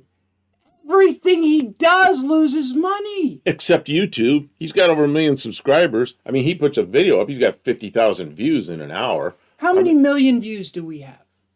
We have 2.8 million views right now. But that's with 900 videos, not one. I mean, YouTube doesn't pay us any money. Yeah, they do. No, They pay us this much. I know, because we got this much. we don't. Not Hoovie money. You know what? I want to say this. While you're talking about money and what YouTube pays us, I got to thank everybody for the super chats. The super chats make a huge difference. They make a huge difference. It's more than what YouTube has ever paid us. It's more than what YouTube pays us for our videos. Or it's as much as they pay us for our videos. More. Yeah, it is more, probably. And because we've had a couple of good ones. And it's made it so we can afford a radiator for her. No, what? Yeah. Well, I guess. You bought a radiator with that money. Well, I bought a radiator and people made donations. Well, the money's sitting there. It makes a difference. I want to say thank you for that. It makes a big difference because that's how we afford some of the things we do. And I see somebody else here. $100,000 from AdSense. How did he make $100,000 from AdSense? We have missed a boat. We did because he came in about 6 or 7 years before we did. Yeah. When he and maybe 1 or 2 other people were doing automotive stuff, and they got all the that is shit. Over. Look, do not start YouTube for the money. Yeah. Don't do it. Don't go spending a bunch of money buying cars and trying to do stuff for YouTube for the money. Yeah, the radiator was a specific donation, and we bought the radiator. When that donation was made, we bought the radiator. We're here to have fun and enjoy our time looking at old cars with you guys. If we were to do it for the money, I would quit. I would quit right now. You'd never see me again if it was for the money. Here's one of these Chevys, the hardtop. Those you roll the windows down. There's no post there. It's just like openness with like a flying saucer over top of you. Luis knows. He's got 502 videos on his channel. How many do we have, Kim? 900. Yeah, we have just over 900. Yeah, but shorts. It's not just shorts. It's not just shorts. A lot of them are shorts. It's not just shorts, but it's a lot of lives that I left up. It's a lot of lives. It's a lot of. It's a year or more worth of lives. It's the videos that you've so meticulously worked on. It's the shorts we do, and it all adds up. Also, Tyler is a licensed dealer. He loses His losses are taxed. Yeah, but you got to have it to deduct it. If you don't have a deduction, so like us this year, with the expenses we have in the shop, and the only thing we do in that shop is YouTube stuff, other than chop wood and put it in the wood stove, which is also, we wouldn't be doing that if we weren't doing YouTube. So everything in that shop is deductible. Well, I already own the shop, so that's not deductible. But the anything we take up there to that shop, like the little cheap used computer and the other things, we're going to deduct that. And the deductions are going to be more than we made. So, I'm not going to be paying tax on that this year. I'd like to get at the point where we do pay tax. Because we pay tax, that means we're earning money. Yeah, you're right. 60 Chevy Impala. Isn't that cool? Tanner, you could do well because you're young, you've got lots of energy, you've got some cool cars, you have kitty cats, like you've got it all. Like you could do well. You want to, I don't know though. God, Mexican Mopars are popular, but old cars, I think old cars are maybe not the Mexican big Spec market anymore. has Fast cars. 1,400 videos. But Mexican Spec is in the business of selling cars. So I don't know if he's going to make money on YouTube, but hopefully, if we ever get the trade problem I mean, we're not out, selling anything. I think that's our problem. We have no product. If we had a product to sell that we were advertising, I think maybe we'd do better. Hippie Long, let's over declared a business. Well, in California, I know you got to have all. I know because I was in business in California 3 times. 2 radiator shops and an auto repair shop. Every time there was all this enormous pile of licenses and paperwork and regulation. Just you tear your hair out with it. Here in Tennessee, if you're not selling anything to the public, you don't need any kind of. The only business license you need is the thing that you get that allows you to collect sales tax. We don't sell anything, so we don't collect any sales tax. So, and there's no state income tax in Tennessee, so we don't have to pay anything state income tax because there isn't any. But federal, yeah, I'll do a federal tax refund. Tax. What do you call it? Tax return for the business for this. But we won't be paying any tax this year. Our expenses are higher than our income. Go do stuff by like huge amounts. Selling your personalities. Well, nobody's buying. Nobody's buying. Nobody buys our personality. Hey, look at that. Hey, I have friends. He's been in here before. Rick Shea. They had a car exactly like that, same color, everything when I was a kid. And he lived down the street from me. You don't like me to tell stories, but I want to tell a story. This is the time where you tell the stories. The back. Can you find favorite thing? Can you find a picture? Stories. Telling stories. Of what, dear? 1960 Buick, just like this, but the back end. Oh, okay. I'll find it. You tell the story, or does it? Well, no, I got to see the back end to tell the story, because then nobody will understand it without seeing the back end of this car. Okay. But I'll start the story. His mother wanted us to wash the car. She pulled it out of the garage. We hosed it down, got some soap and water, and washed the car and everything, dried it all off, and all that kind of stuff. Now, you got to remember, what are you pointing at? Oh, yeah, that white one right up above. That one. So. You want me to bring it up now? Yeah. So this is the back of that same car. It's not a convertible, same damn thing. So this is in the 60s, late 60s. So his mother gave us each 50 cents for washing the car, which seems like nothing, but 50 cents, a couple of those, you can buy a model car, So anyway, 50-cent piece. We each had a 50-cent piece, and I went over and see the taillight, see that right in the center of the taillight, there's a round reflector. And it looked about the same size as that 50-cent piece, so I stuck it in there. Man, it was perfect. It was like a 1,000th press fit, right in there. I couldn't get it out. Struggled. She started getting mad at me because then her taillight permanently had a 50-cent piece in it and the reflector, you couldn't see it. And after a couple hours of picking at it with a fingernail file or something, I got my 50-cent piece out. But I learned, don't stick a 50-cent piece in a 60 Buick taillight. That's the story. I know, stupid story, isn't it? Tanner and Dougster and Braden are talking about motorcycles because they like power sports stuff. That's the other thing that Tanner does is Vintage Adventurer does is motorcycle racing. That's exciting. You'll get interested in that. Mark Sauvé says, sell yourself the D104 and write it off. Sell myself the D. That doesn't make us any money. Selling ourselves stuff doesn't make us or save us any money. Does nothing. It doesn't make us any money. What happens is, so we make some money, maybe $80, $90, $100 a month, something like that is what we're making. Plus the donations we get, the super chats, which are really cool. So, let's say it's a couple $100 a month for 12 months. So we make $2,400. Well, you can bet we spent more than $2,400 keeping this operation going. I mean, I just look around at the screens and the computers and I go, I bought the new camera for out in the garage when we had camera B because the one that we had kept cutting out. And I finally bought a Blackmagic Studio camera. And I paid more for that camera than all of our income up to that point had been. So every bit of income that way.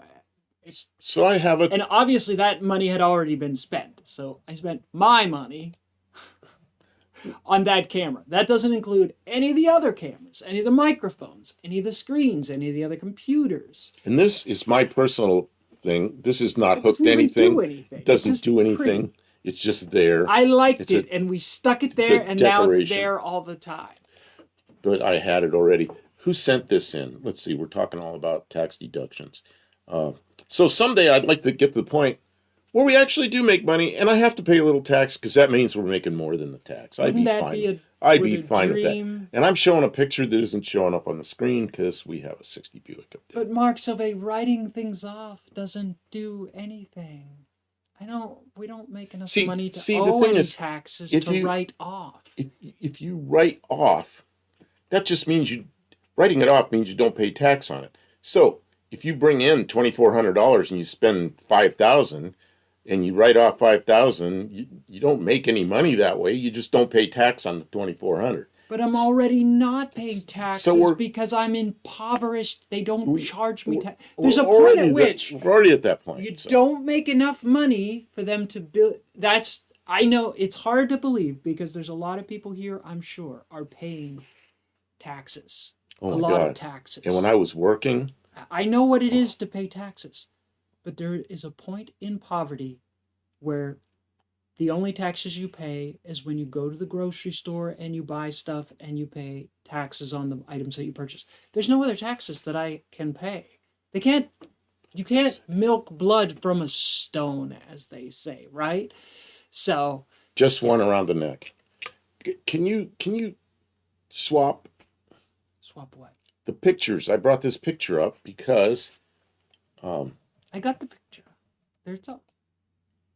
Giving them a hard time. I better stop. Gearhead. Yeah, I know. You're giving me a hard time just to give me a hard time. Gearhead sent this in. So I wanted to put it up. Bakers. So I'm going to bring it up. So, yeah, like the last couple of years I was working, holy crap did I pay tax. I was making pretty good money, which is how I paid this house off and how I bought a Mazda and paid it off and did those things. But Mark's you know what? Like, okay. But you know what? I paid over $30,000 in income tax 2 years in a row. It's like, yeah, I paid my fair share, And until recently, I was paying tax on my Social Security, but I think that got taken away. Although that wasn't much money because I was thinking we probably, with both of our incomes, probably could get food stamps. Yeah, I'm gonna do that. Well, no, we're not because they're not giving us. They canceled food stamps. I'm not even gonna ask for a handout. I'll ask here if somebody wants to send a super chat. but I'm working for it. Why we not? put in, we Why put not in. take the government's money? You know the government just prints money, right? Out of thin air. They don't even print it anymore. They type it into existence. Yeah. So, It doesn't even cost them a penny to go, now we have more money. All right, give everybody some food money. You know, so, a few shekels while we steal a bunch of it for this ourselves. is veering into politics, and I want to veer out of there. Okay, so Studebakers. That's why we talk about cars, because otherwise it's upsetting. Yeah, tax brackets. So,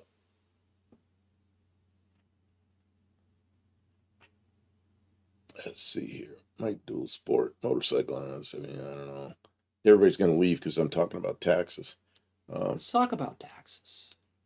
Let's talk about Just politics. no. People who talk about politics get lots of views. Everybody loves to argue about politics. Let's see. I know Honda mopped the floor with the specific built bike. I was talking about the majority. Mark Zavesis, 10-4. What is this? Luis says, what is this? Ricky Berwick versus Speed Racer. Well, Speed Racer, that was a pretty cool car. Didn't it have like blades on the front, so when it went off, I don't know. It could cut the corn down with the blades? It was big pods around the wheels and big. It's like a extreme That's Corvette. The only thing I remember them doing like that, like da da, and like crazy animation. And then I remember that the car had blades that popped out on these little flimsy arms that would never have worked and chop down things when it's in front of the car. Go do stuff. Which Can I send a picture of my trailer conversion? Yes, of course. Especially if you built it. Do you have our email? Can you put up the email, please? Yeah, the Mach 5. That was a pretty cool car. I used to eat in a restaurant in Maryland, and they had a big picture of that car on the wall, the Mach 5. Bear Rose explains it, and I understand. When you own your own business, it's a different mindset. Like when your accountant tells you you have X amount to spend, it's a use it or lose it. Like if you don't spend it on something for the business, they're just going to take it in taxes. And that's a good accountant's job, is to kind of keep track of where you're at in expenses versus incomes. And yeah, that's when you put in a lift or upgrade the tire machine, etc., etc., etc. Right. And yeah, a good accountant will help you make those sort of choices, and you're not cheating the system. You're using the system to your advantage, and you're growing your business. I mean, the government should not punish you for investing in your business. They do now, though. It's all about punishment. Okay. What, you made money? We better tax you into oblivion. So, unless you're really rich, and then you can do whatever you want, and we won't tax you at all. Just give us donations.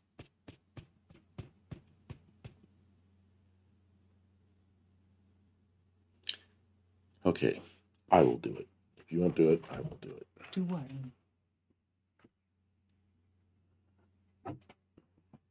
Well, you were going on your rant. What You rant? weren't even hearing what I was saying. I was talking about taxation. Everybody already understands taxation. We've all paid taxes.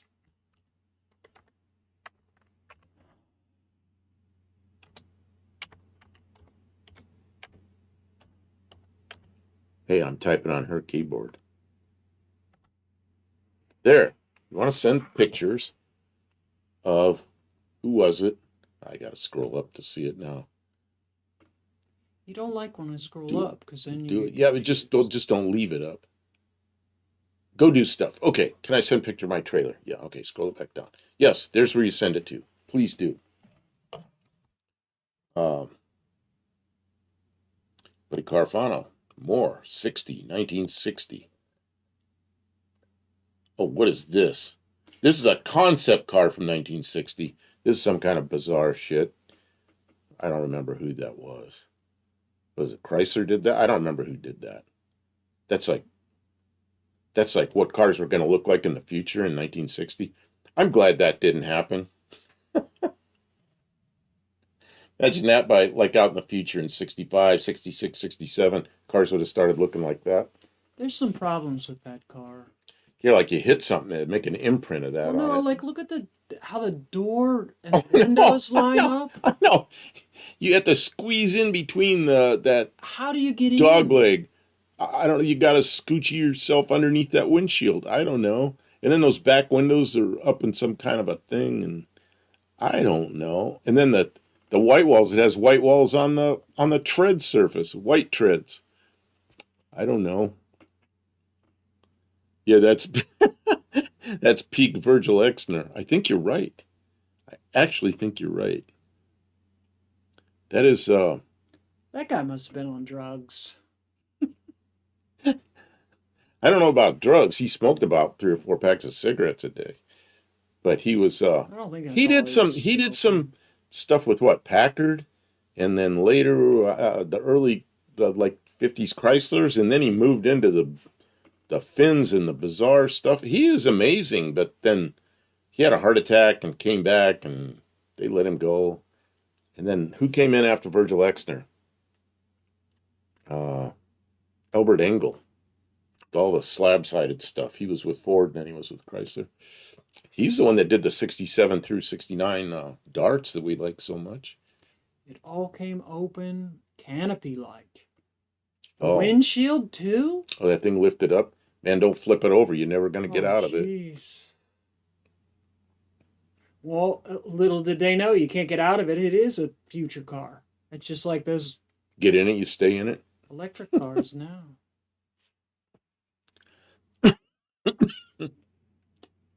Let's Yeah, still that a saver. bubble top would turn the car Decide. into an easy bake oven in Arizona. Yeah, you'd have to tint the shit out of it. The really narrow front bumper is wild. Because the bumper was always there to, protect the front wheels. So yeah, to narrow it to the point where it no longer protects the car, just Tanner says Exner wasn't the same after he had the heart attack. He got replaced by Elwood Engel. Elwood Engel did a lot of cool stuff. Elwood Engel did the Chrysler Turbine car, and he worked for Ford and did like all those Thunderbirds that had the big wide lights in the back and everything. And then he did the turbine car. And the first turbine car I saw was going through a parking lot in Nebraska, and I was riding with my father. And I go, I thought it was a customized Thunderbird. I go, chase that car. And my father's like, no. So I didn't know what it was till I found a model car of it, and then I remembered, oh, that's what that is. But obviously, same guy did the design on both of them, and it was a pretty good looking car, or I thought it was anyway. the side of the windshield is door window. That's what I'm saying. Oh, so yeah. maybe there's a line there that the windshield has a, for lack of a better term, a crack, not a crack, but a split where it opens. I don't know. I don't know how that is. I mean, I see Obviously, it bends there, there's but a it doesn't door. look like there's So- a seam really. So maybe the door opens and then see where that chrome kind of stops right there forward? Maybe it hinges up right there. I don't know. That's a really goofy looking thing. Oh, it did the slant eye Lincoln before the Mopar. I want to see it. I'm going to look that up. Didn't he also do the Lincoln Continental that had the suicide doors? Hippie long.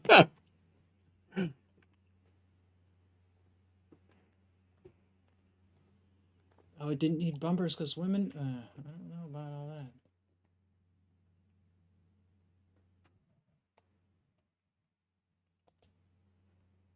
I think he's talking about this one. Oh, Braden sent that same picture in. Braden sent that same picture. And Braden sent a bunch of stuff that's not 1960, but one of them maybe is. I like this better. Which? This one. That one? 1959 Lincoln. Those things were enormous, and they were gaudy and crazy looking. I mean, better than that concept car. Well, yeah, I mean, this is a production car. Yeah. It looks like Futurama. No, it doesn't.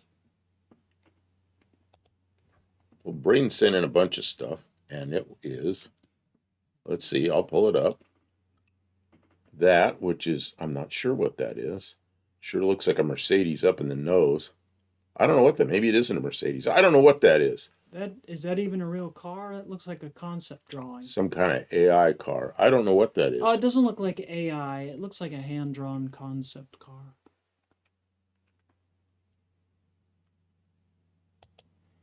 Olive asks what happened with the game last night.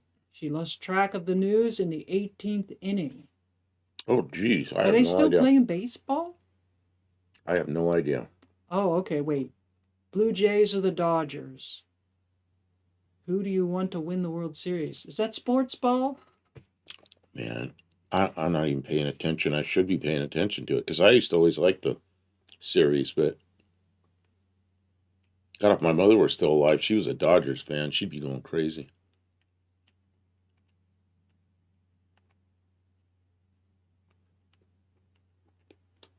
Wow, these people have some pretty strong opinions about Yankees fans. They want to see them cry.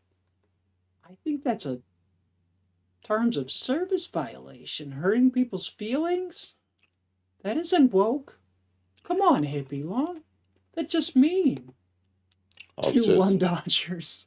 Alpha says, oh God, I'll get it out yet. Olive says, see you later, Efog. Everybody's leaving to watch the baseball game. It's probably more interesting than what we're doing. I get it. Olive likes this car.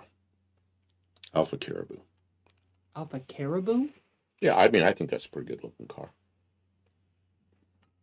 Well, it's not from 1960? No. Braden sent it in. I don't know why he sent this in. Oh. We're in 1960 and he sent this in. This is probably, 1970 something.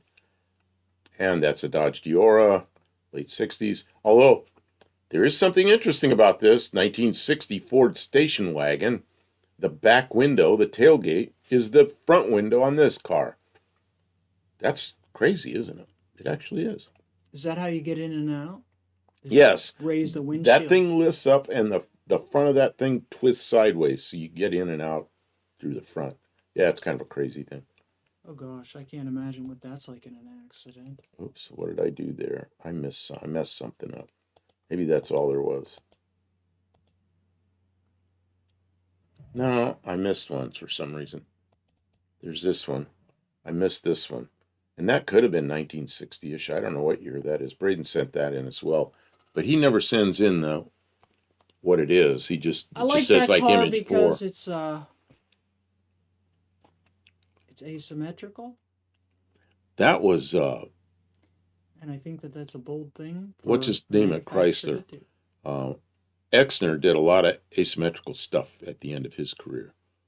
Did stuff like with 3 taillights on one side and 1 on the other side, or 3 headlights on one side and 1 on the other side.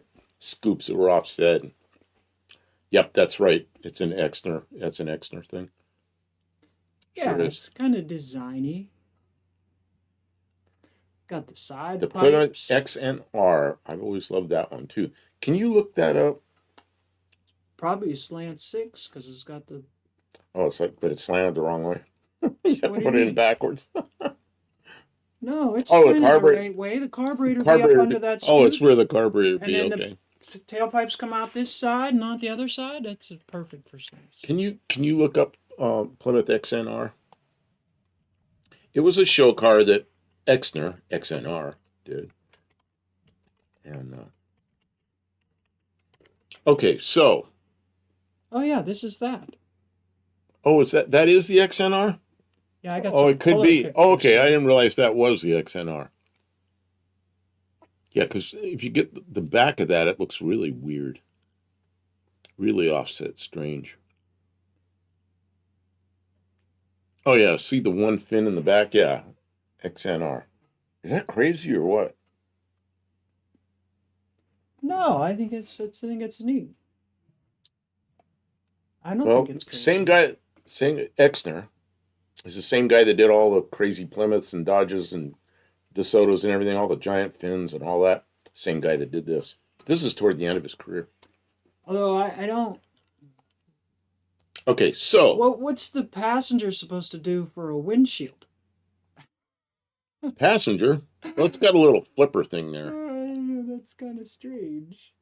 It's a little So, bit. so who is this? Go do stuff. Go do stuff. Go do stuff. Has sent in pictures I'm downloading right now, and he said this is his trailer. Yeah, Barrows. I think it's a way better than. See, if we were trying to make money and be successful, we would talk about how great the Cybertruck was. We would try and BS you so we could get sponsorships. But people are afraid of us because we just say how we feel. Look at this. This is a Telling the truth is not a good way to make money. go do stuff. This is his trailer, Oh, or her trailer. nice. His or her trailer. That's a really Let me see what the that's a email really looks like. clean interior for a trailer. It's probably him. What are you? I'm What not are you gonna. gonna? I'm not gonna say his real name because What are you his real gonna name. do with it?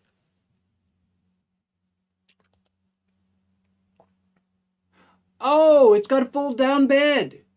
Yeah. Yeah, yeah. Yep. I see it now. That's a lot of space to relax.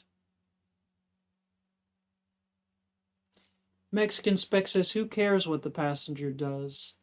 I guess nobody. Well, where's your wife? Nobody Where's really Mrs. cares. Spec gonna sit? You have goggles She on. could drive her own car.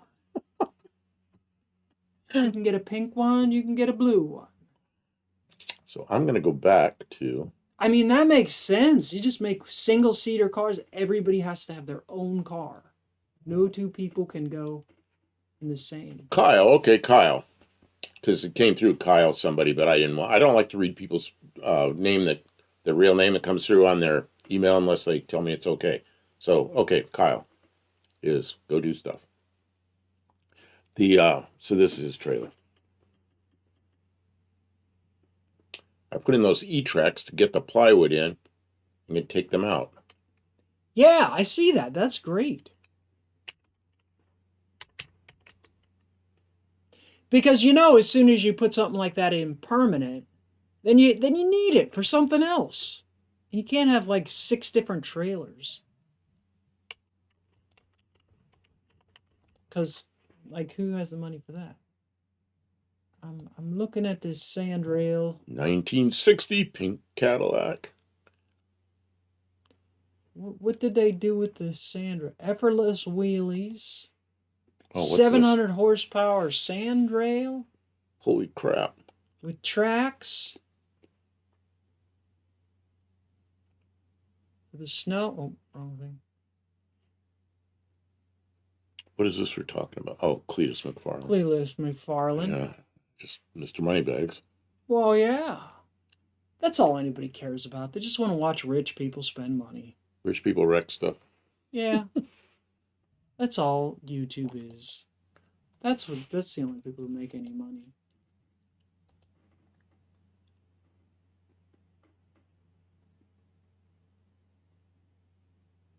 People who tell you how to break stuff and spend more money. The whole internet's going to garbage. That's all it's about anymore. Everybody spend money. Buddy Carafano sit in a lot, and I kind of get to him. That's one of them. 1960 Harley Davidson. And here's one. Is that really? Mm-hmm. I guess I see it. And here's one of my favorites, 1960 Thunderbird. I really like the old square birds. I like them especially when they don't have that fender skirt in them. I think they look really good with that shape wheel opening without the fender skirt. I don't like the front wheel opening. Look, it looks like the wheel is way forward in the opening. Oh, that was a thing to do, was taper them way back, and that just was a thing to do back then. I don't know. That was a style. I understand. There's a car here I want to show. I don't know if, oops, what are we doing here? I pushed the wrong button. Can you imagine that? I pushed Luis, the wrong button. everything that looks like a nice car doesn't look like a Hot Wheels. Hot Wheels made models of cars. So that doesn't And they make made any stuff that sense. was weird, yeah. Like they made everything. So saying it looks like a Hot Wheels it just doesn't make so much sense.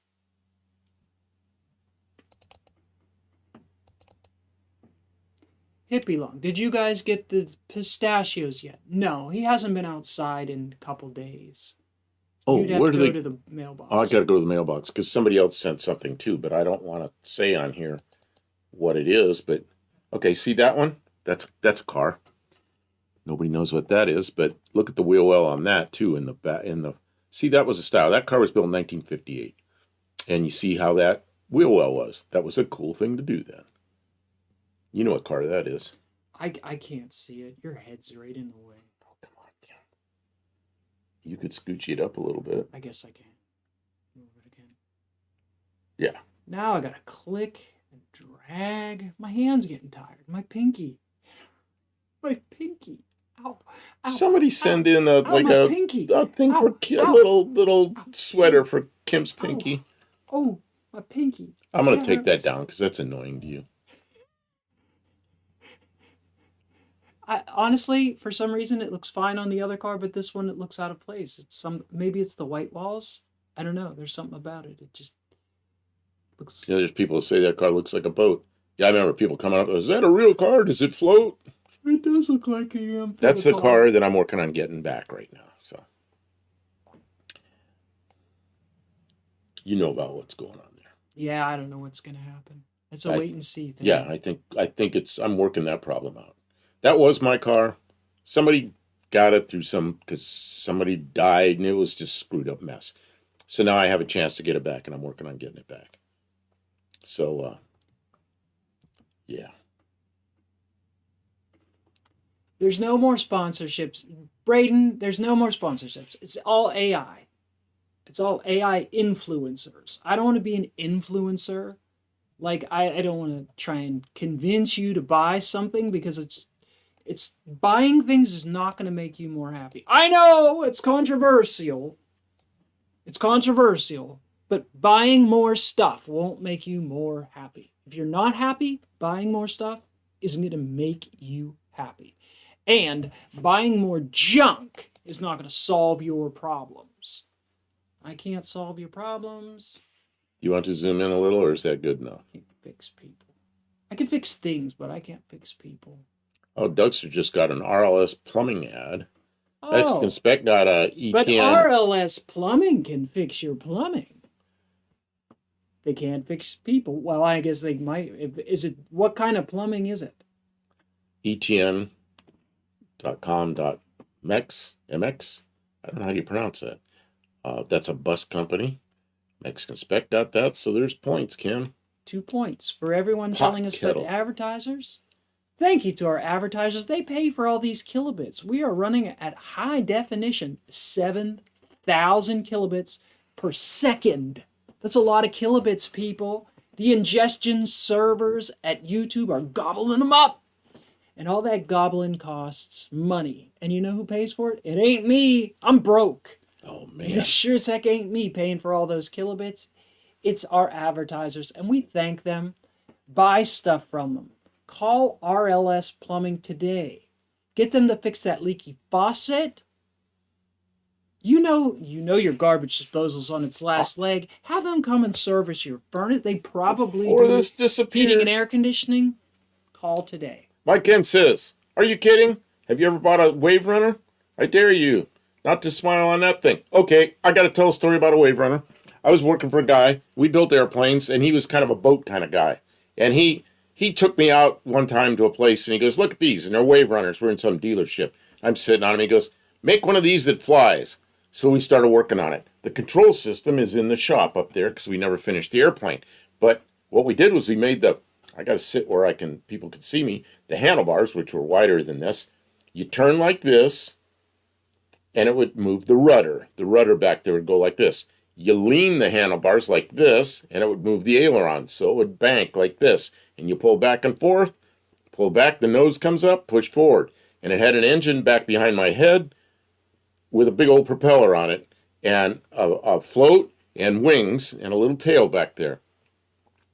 And the idea was the wings weren't real big. It was a ground effects machine. So you could get it up in the air, you couldn't go climbing out with it, but you could fly like a few feet above the lake.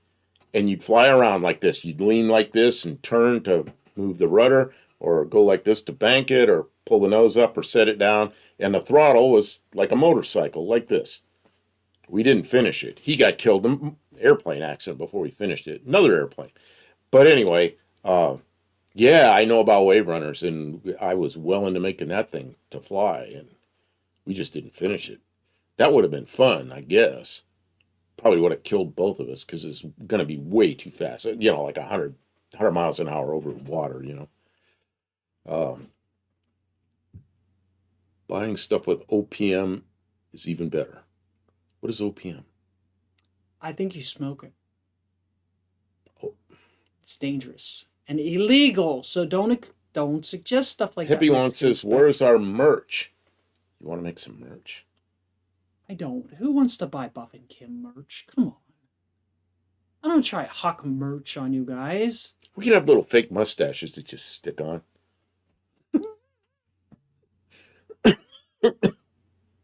Stray Bullet says that sounds like a lawsuit in the making.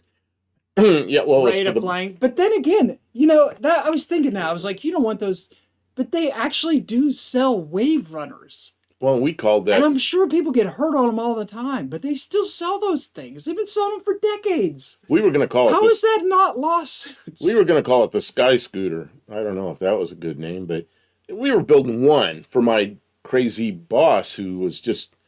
The guy was crazy. I mean, he crashed more than he flew, and it was always a big joke, you know. It was, Jim crashed again, you know, and he'd get up and go to the doctor and get his leg reset and walk around a cast for a few weeks, and he'd be flying again, you know. Well, the last one got him. Like a cat, 9 lives, and he ran out. And he definitely lived life to its fullest. But, Hippie Long says he met the original importer of amphibicars in California, and he had 3 untitled cars. Amphicars. Wow. You talking about the amphicars? That's pretty cool. Those were about there's early several 1960s. several. Yeah. Oh, OPM is other people's money. Oh. This is another 1960. I only know about OPP. This is another 1960 Buick sent in by Buddy Carafano, and Hippie Long says we have to put in extra effort. Well, thanks for that encouragement, because I don't do enough. Don't do enough. I'm not doing enough. A lot of times Kim is up all night. I'll go to sleep, do more, and then I'll wake Kim. up a few hours later, use the bathroom or something, and she's in there still working away, doing video editing. Sitting up in bed with a laptop doing video editing all night. You're poor and unsuccessful is because you're lazy. Oh, she's bringing in a cool part. If you would just work harder, you'd be rich. Max Wedge, Dick Dastardly's here. Good evening. What else? That's my style. 60 Buick, flexible Buick. Yeah, I knew Mexican spec it like this. Look at that. I do. I like this. Look at that. This is pretty. Yeah, I mean, it's not a Cadillac. It's a good-looking Buick. What are you doing? Oh, you're changing to big. So we can take, so we can show big here. So this came from Engine Quest. Engine Quest? Yeah, buy stuff from Engine Quest. And tell Engine Quest that you got their name from us and that they should give us all the money. Okay, yes. Did any of you see 90s rap references? Did any of you see Kim taking apart the 318 in the I've been working. I know I'm lazy, but every once in a while I'm out in the garage working on things. Every night. Crazy. I know. You don't see me working all the time, so you assume that I'm just sitting there watching YouTube all day, which I pretty much am. That's pretty much how it is. It's not a Ford. It's a 318. It's a 3. It's a 318 LA. So this is the timing cover we got. It's the one she has right here. Can you turn it so they can see my finger?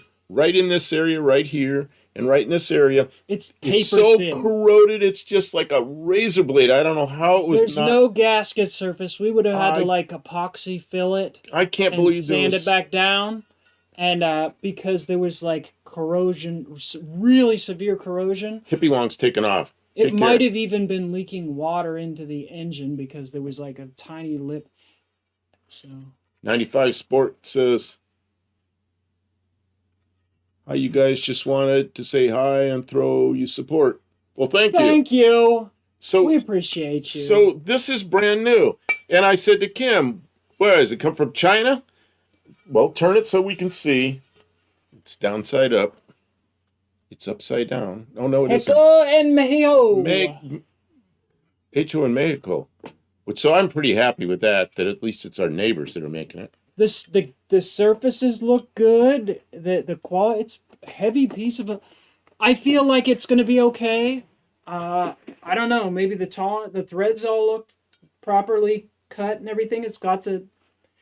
I don't know. I haven't like test fit it yet, but I'm pretty happy with it for as a so far. So let's see. It'll get the project back on track because the other one was no go.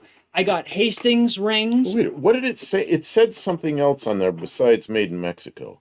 It said something. It said like something replacement. It's actually cast into it. It says timing cover replacement. It's like it's original. Original equipment. Replace original equipment timing cover. Well, see, Lester says how much is the tariff? You never know. Here's the deal with the tariff. I didn't have to pay a tariff because it came from a U.S. company. They must have imported it pre-tariff. Well, or you never see it because I beat the tariff. they have a container full of stuff, and it's when that container ships is when the tariff is I figured. think this was about $90. So then when it gets shipped around, there's money there. It gets put in a warehouse. There's money there. It gets shipped to whoever buys it to sell it. There's a markup each time. And of course, there's no tariff on any of that stuff. So the tariff is actually a very small part.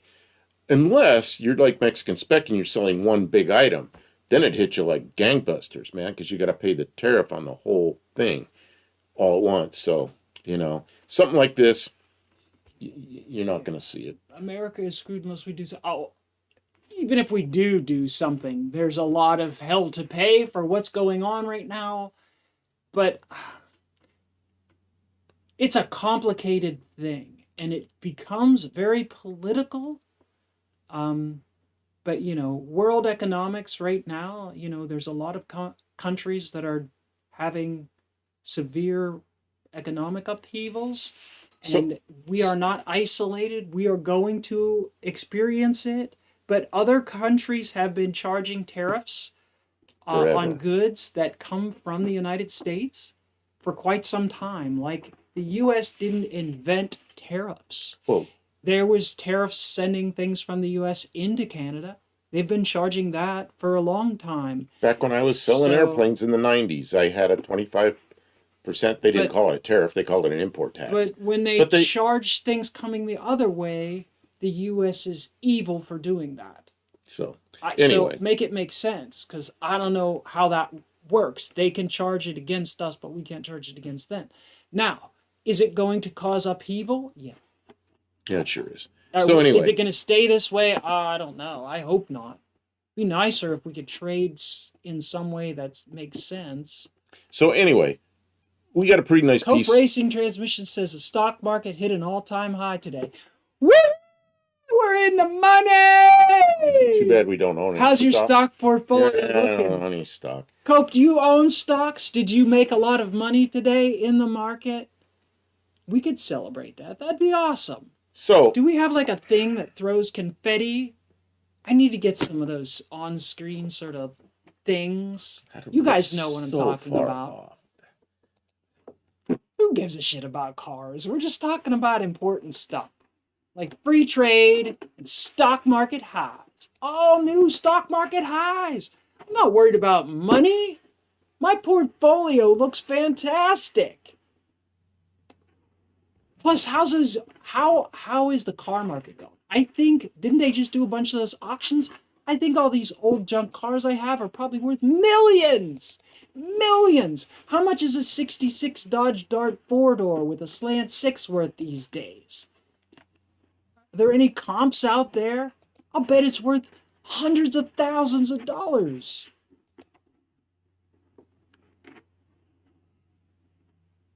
Look, Cope's Racing Transmission's 401k is kicking ass. You don't have to build transmissions no more. Cope Racing can retire today. He can go out and roll around in Mr. Haney and have a good time. No more stress. Here I was worried. So, The economy's doing fine. can we look at what Max Wedge, Dick Dastardly sent in? We better. I'm going to go get my Hastings ring. Dougster! Don't leave! I got to get my Hastings rings. They're in the mailbox. Oh, is he leaving? No, but he will by mistake if I don't. He will by mistake. Okay, she's going to run to the mailbox because I think the Hastings rings came in.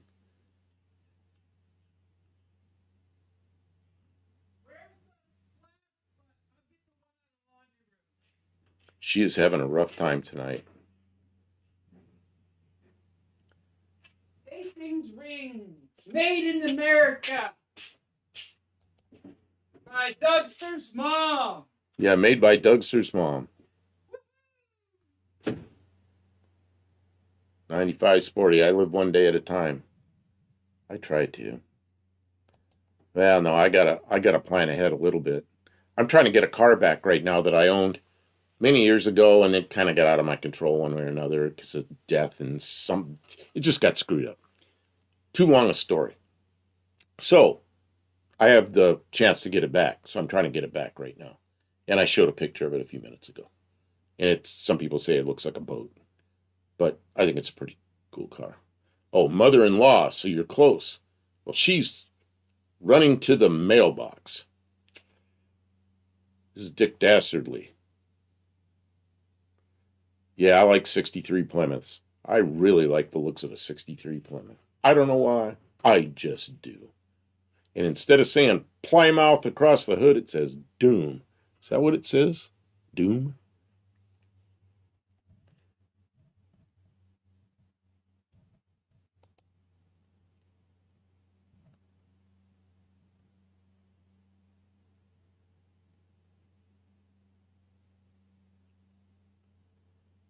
Barrow says, I found the best parts of cars you can get from companies that are not publicly traded. They love to sacrifice quality for shareholders. And yeah, because they're all they're interested in is shareholders. They're not interested in the products at all. That's like me. I had a small company. It was me and a couple of part-timers. Sometimes just me. Kind of like what Cope does. Only I did radiators, cooling systems. And, man, every radiator, I touched it. I did a lot of the work on it. If somebody there did work on it, I'm the one that pressure tested it. I'm the one that inspected it. I'm the one that did the final paint job on it. I'm the one that packed it up. And I'm the one that talked to the customer. And you can bet my stuff was not many comebacks. Woo! What did you get? The box. eBay. There it is. Hastings quality piston rings. Let's see if are they still 30 over? Are they still packed in paper? No, I don't think so. I think they've gone to plastic. Oh, I don't know about that. Because the ones that came from my Slant 6, the Paid Hastings, extra for paper. they were not in paper anymore. I paid extra for the paper wrapped She one. got ones wrapped in paper. Wow.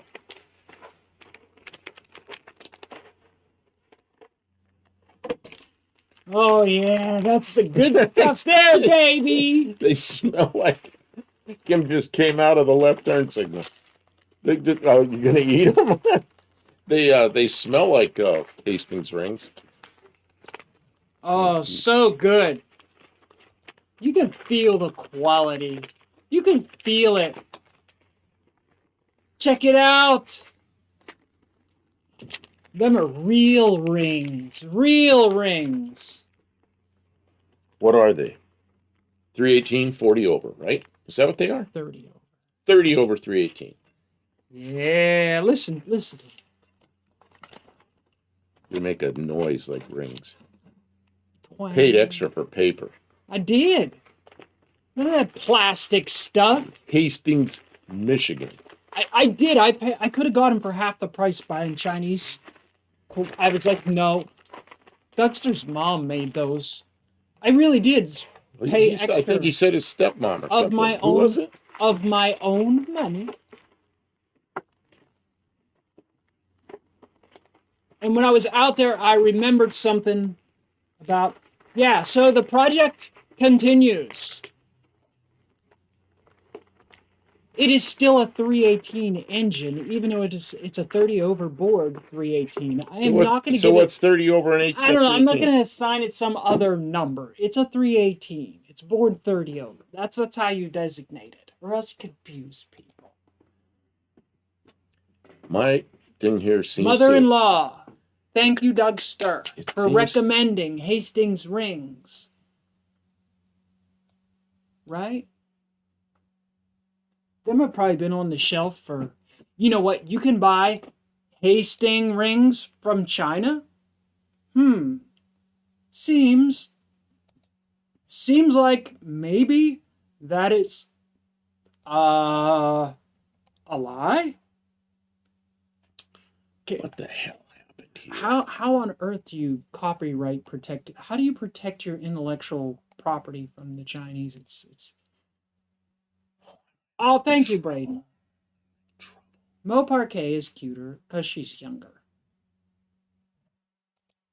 I'm okay with that. I accept that. I cannot be a young woman my whole life. At some point, I become grown, which is not as attractive. That's okay. And I don't dance very good because I have spinal damage and it hurts. What is a Chevy 383 then? 383 is a Mopar engine. It's a big block Mopar. It's a Chevy small block. I do not recognize Chevy. Chevy is not.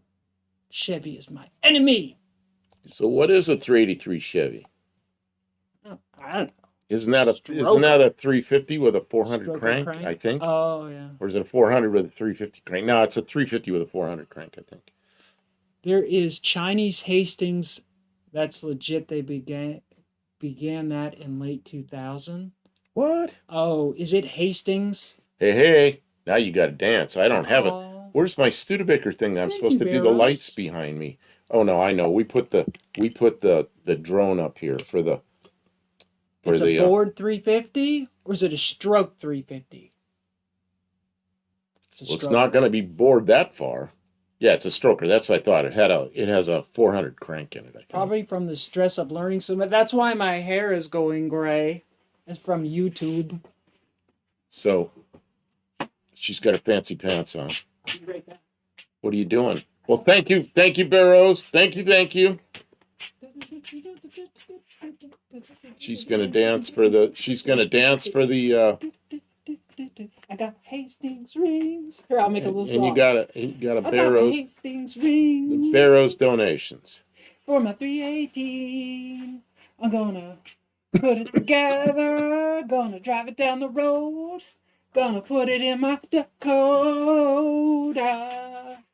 And my Dodge Dakota gonna burn them tires. Smoke the tires. So what do we put that 318 in? The Dodge Dakota. Oh my God. Gonna smoke tires in my 318. I want to put the 318 on that frame you have, that Ford. Ford what? What's that truck frame? Oh, the Ranger frame. And then put some body on it. I don't know. Nah, that's stupid. Why? Oh, yeah. No, I could put the 300ZX body on there. Just from the firewall back, and then just put a radiator up front like a rat rod. I don't know. Look at this. Oh, yeah. Mo Parquet don't play. She's dancing too. So thank you. That's we do. Performance for the super chat. I like my Hastings rings. And for some reason, his computer stopped downloading again. Then it started after I fussed with it some, but it put everything in backwards. So I don't know why it did that. But Bear Rose says best. It just says came back from my shower and saw Kim dancing. I'm sorry. Now you feel dirty. He's got to go shower again. The dirty feeling won't go away. Barrow says, best not to use a 400 crank when building a 383, though. Keep it internal balance with 6-inch rods. They last a lot longer than the stock 5.7s. Okay, so how do you get 383 cubic inches with the 350 bore? What is there, a special crank you buy? I don't know. I've just never done one. I've been told that's what, there was a guy out in Yuma said, just put a 383 in when I had my 87 Corvette. And I just never did it because the engine ran pretty good that I had in it. And I just left it alone. But anyway, I don't really know which way it is because I'm not that much of a Chevy guy. Although I like Chevys because there's so much interchangeable. This is something Braden sent in. I have no idea what it is. It's a thing. It's an image one. This is something else Braden sent in. I'm guessing that's not from 1960. I don't know. Yes, it is. I remember those. You remember those 1960? I made him dance, buddy. I made him dance one time. I made him get up and dance. I don't remember. Someone made a really a nice donation, and I was like, "You got to get up and dance too." And he was like, "No," and I was like, "Yep."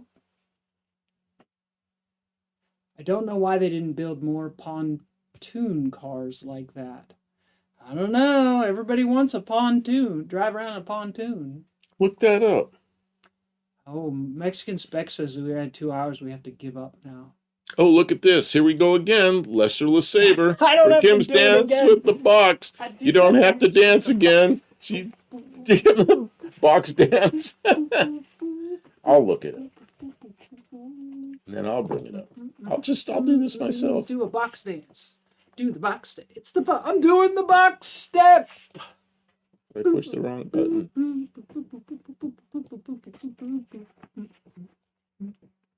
What the heck happened? Pushing the wrong button. Barrow says a lot of people sell the kit, but you also have to clearance the block. I've built a couple of 383s and learned from my mistakes. Oh. Luis wants me to do the dance. Go Bryce and Dougie, your mama. So poor, her face is on the food stand. Mo Parquet needs the pole dance. Well, Kim's probably going to go down there and see her, so then they're going to have a couple poles or something. You can buy them poles. I think, though, I don't know if that... I think when you get to pole dancing, maybe it depends on what you're wearing. But I think once you start pole dancing, I think that you lose... YouTube something. Mm-hmm. I don't think you're allowed to do that on YouTube. What am I looking up? I'm looking It's up. like gymnastics, though, right?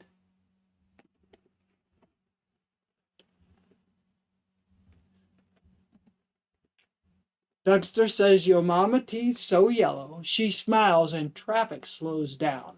Traffic speeds up. They got to hurry up before it turns red.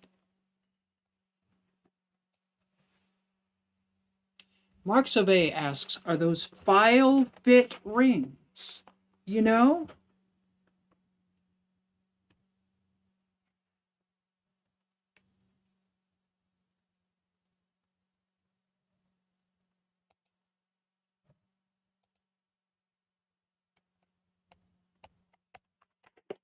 I don't know. Yeah. Yeah, they would be. What's the other? I mean, they're not like the overlapping kind of fit. They're just gappy rings. I'll probably gap them for turbo, but I have no. Look at this, intention. Mike N. We're gonna keep going. Okay. We gotta get the. I forgot to put the drone up there. Hastings rings and other cool things. I got my Hastings rings. I got my Mexican timing cover, so my timing can cover my timing. I could make this into like body armor. I don't like that one as much, Mexican Spec.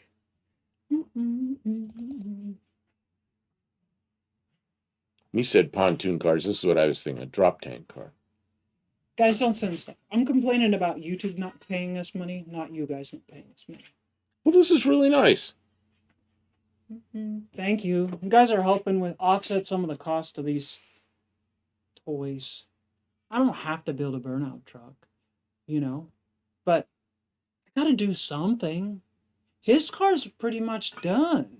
There's some things I want to do to mine. Somebody here sent me something, but I didn't want to say it on here unless they tell me it's okay to say it on here. I wonder if Ari still has dronophobia. I would think he still has flashbacks occasionally. Speaking of flashbacks, I had to wake him up in the night. God. I was in the other room. I heard him shouting. I went in there. I woke him up. I said, Jeez. You're yelling. What's wrong? He said, I'm having a nightmare. And it was going on and on. I was like, oh, I better wake him up. Okay, should I tell him nightmare?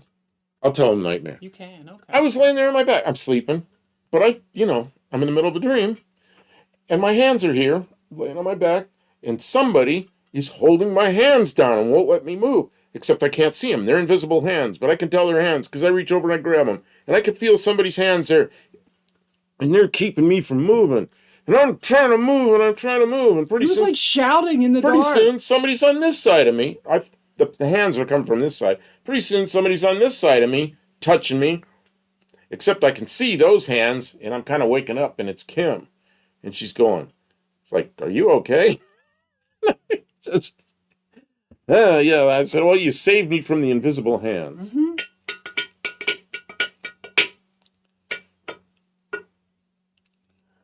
Oh, wait. Oh, look, Blue Grit's here. Yeah, that's a drop tank. Somebody said pontoon racer or pontoon car, and that's what I thought they meant, but that's not what that is. But that's a drop tank. It's an old, like a fuel tank that hangs underneath the wings of an airplane, fighter, like from World War II. And when they use up the fuel, they pickle the tanks. They let them go. Now they can fight. Yeah. So, but they used to take these things and make race cars.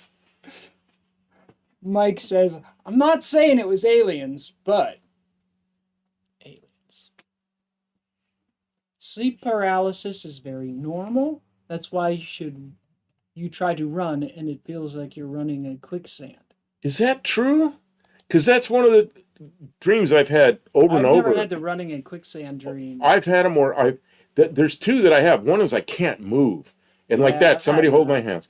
And the other one is I'm in a car and I can't get it to stop backing up. And I'm rolling downhill backwards and that car will not stop no matter what I do. I put on the brakes, everything I do. I can't make it stop. And then I wake up. I've had that my whole life. I've had that dream over and over. Don't know why. Mexican Spec says he got an airline ad. Oh, I like that Mercury front end. But that is a Canadian truck. Mercury really good? That is a Canadian Ford truck. I really like where it says Mercury on the front. I can't zoom that because it's a link. Yeah. I have a special button to make that. She has a special button. Now, you see that thing on the top on the hood? Those wheels look good on it, too. You see that thing on the hood? That Mercury emblem? I've been trying to find one of those because I want to put one across the grill in my Zephyr. Really? Because I think it'd look cool. I haven't told you that. We could make one.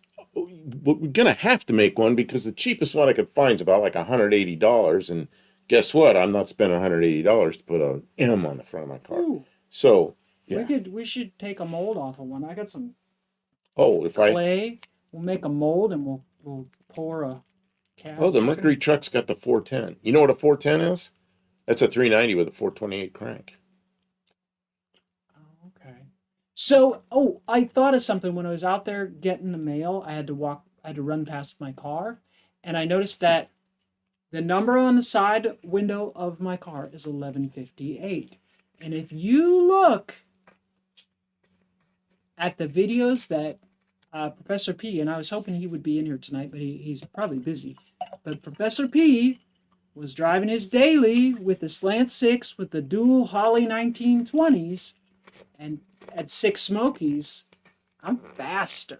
My car was faster than Professor P. Faster than Professor P. I don't want to say that Professor P has been working on that car for a decade and my car's faster, but I just did. And now, I feel like I need to call him out for some kind of thing because he knows how to build some fast cars. Yeah, I know that. gonna buy me a Mercury. But his daily driver is not faster than my daily driver. Where is The my same speed in an eighth mile. somewhere here? I have pictures. I don't know where I put them. Order one, reverse engineer off of it, make your own, and return the original purchase. Yeah, but I'm not. That's not Maybe, nice. Dougster. We could borrow one. Maybe we could borrow one. Or just make one out What of. about that guy at the local show? Did his Mercury have that on it? That's Maybe we could. I don't think it does. That's the picture I'm looking for. There's a local guy here that's a green one. There's two green Ford trucks that are about that age, and one of them's a Mercury and the other's a Ford, and they look very much the same. They're a little newer than that. They're like 65 or 66. Tell you what I do. Go downtown, buy a Mercury or two. Crazy about a Mercury. Oh. Lord, I'm crazy. All right, they're going to get demonetized. I'm gonna buy me a Mercury. We're going to get demonetized. Oh no, they're gonna take our $3. I don't. That's harder than $3. Yeah. Straight bullet, Oakland, California. What's that Kiwi's all about? finished, says Barry Cuda. Oh, welcome that's in, Barry why. Cuda. That's why people are rolling in here now. Yeah, that's why Mexican Spec, he wanted to get done before Kiwi was finished, because now he knows we'll keep going because a bunch of people show up. Well, God, we've been in here over 2 hours, so we'll stay a little bit. But one of the things we have to decide is what we're doing next week. Oh, yeah. Yeah. I have some ideas what I want to do next week. I don't know if 1960, 1970, we had more pictures than I could handle. Tonight was okay. We had a lot of pictures, but some of them weren't 1960. Mexican Spec asked if the live is monetized. Well, yeah, that's why they run commercials. That's why they run commercials. What's the most we've ever made on a live? From AdSense, from the commercials. On a live show? Yeah. I don't know, about 58 cents. I'm Is not that kidding. It's really? it's never hit $1. It's never hit $1.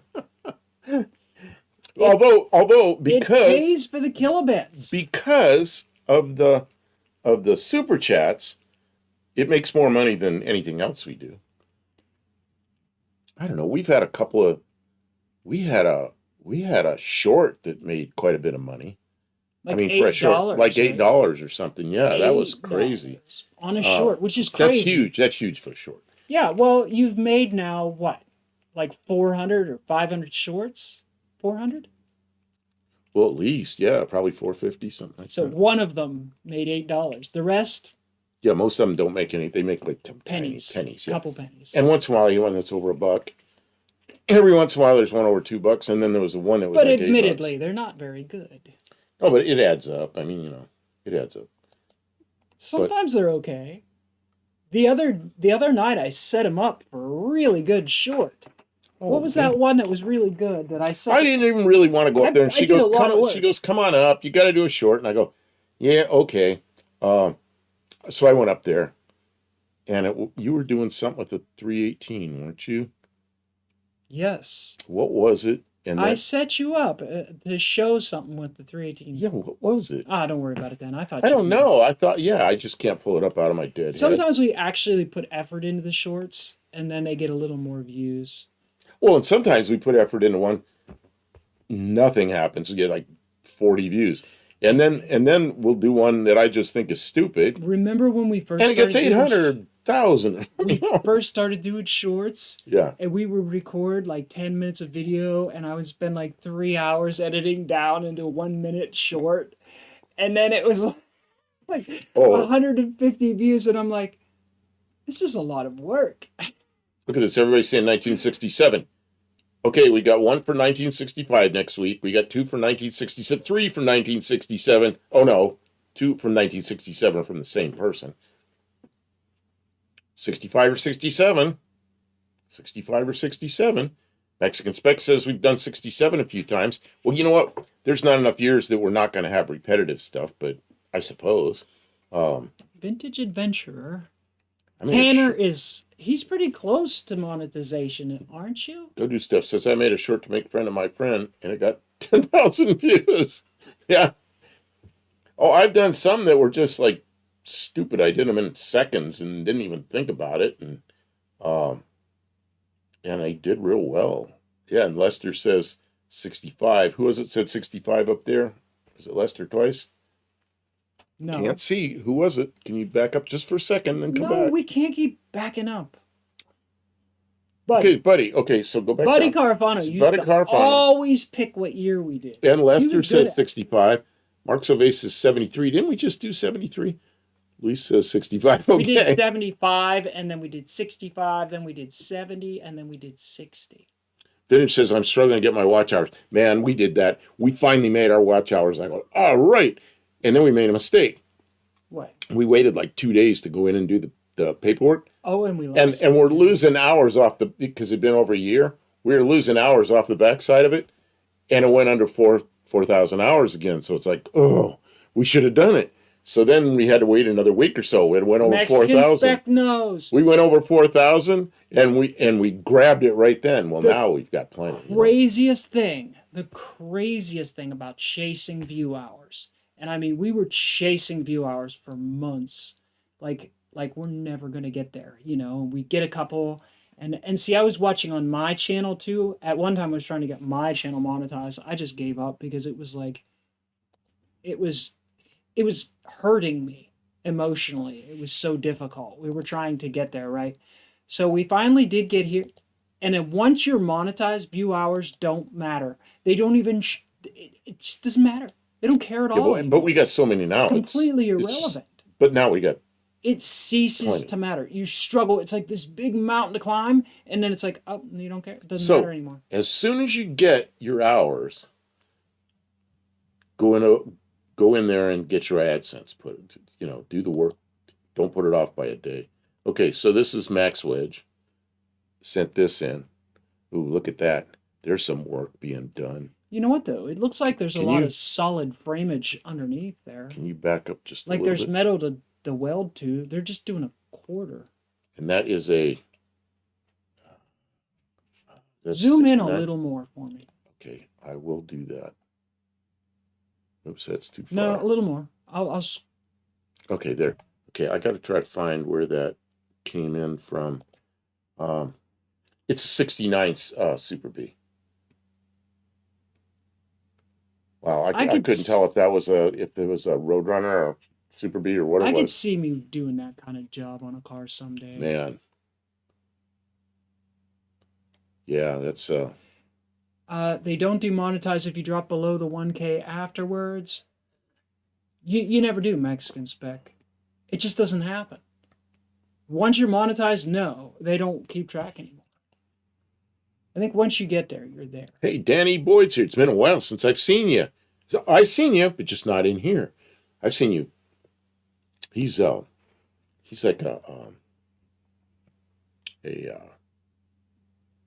what do you call him?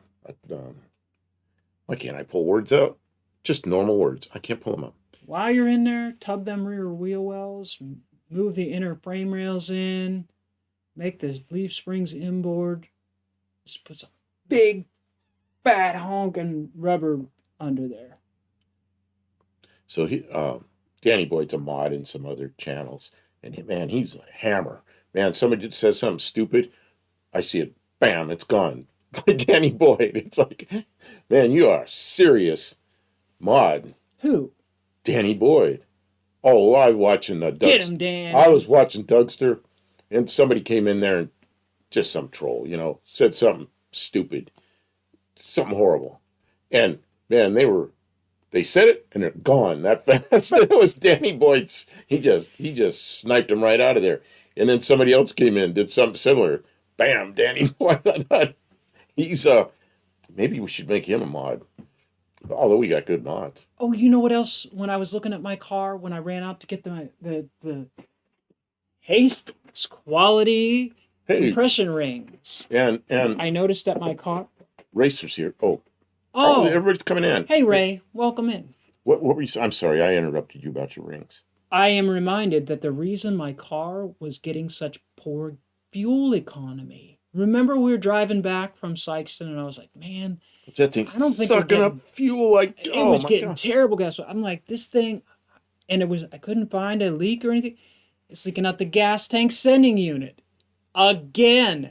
after it's 3 times I've taken it out to try and reseal it, and it's still leaking. Walking back from the shop one night, like probably 3 in the morning, and it's dark and little dim flashlight going across the. And I said, "Man, that thing smells like gas."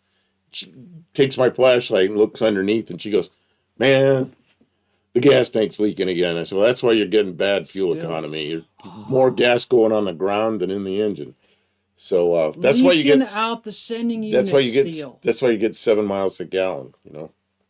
Yeah, it was like 7 or 8 or 9 miles a gallon. I'm like, it's. There's no way. If it was running that rich, it would be running bad. And you know where this is? You know where this car is? In Hastings. In Hastings. That's pretty cool. Nice. Josh Holman says that's what old cars do, suck up gas. Well, you know, a slant six Dart shouldn't be getting 7 miles a gallon. That's like, that was crazy. No. Okay, so. The sending unit is on the top of the tank. It's leaking that bad. Well, we were keeping the tank full because we were on a highway trip. And if you get, you top it up so you can go further. And then if you get stuck in traffic or, you just drive with a mostly full tank. So yeah, it was leaking that bad all the time. Oh, it must have been dripping out the bottom of the car while we were driving along. Let's do something we've never done before. Hay stings when it pokes you. It does. Hay stings when it pokes you. The whole hay ride thing, or rolling the hay, or, jumping into a big... Yeah. You're going to have poke marks in you, bloody, itchy poke marks in you. Hay is nasty. I don't know. Mike, it seems like it would reek of gas so bad.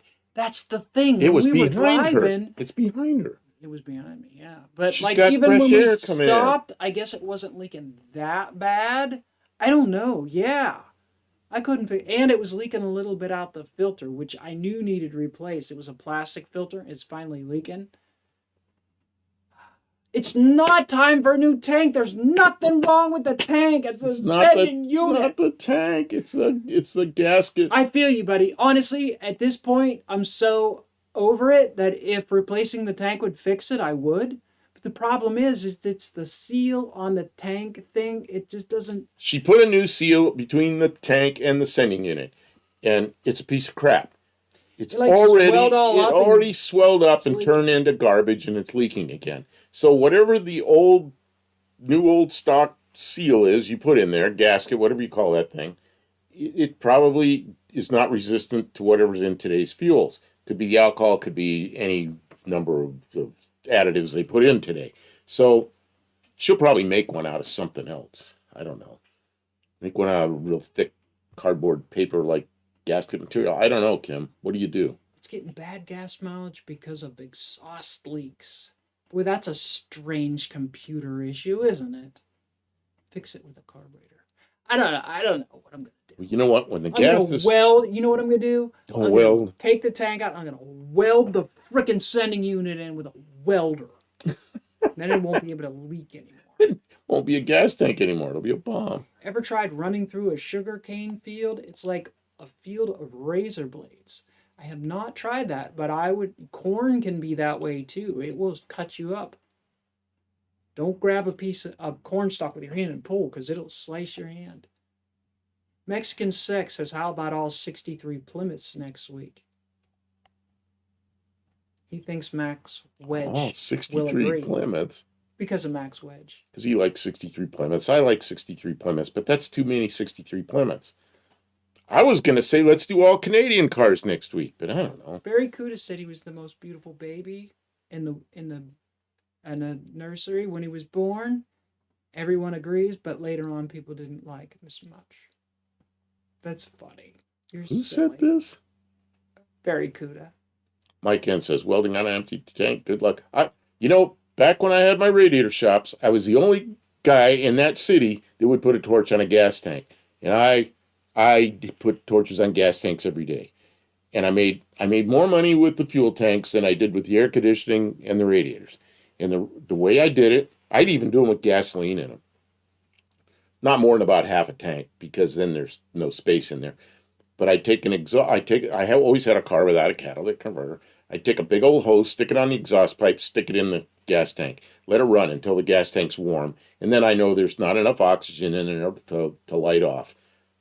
I just fix a tank, and I didn't weld on them. I either brazed or soldered on them, and never had a problem. I had gas tanks catch on fire, but it's because they had undercoating on them. And the undercoating was soaked in gas. I had that happen once, and then but I'm the only guy that would do that.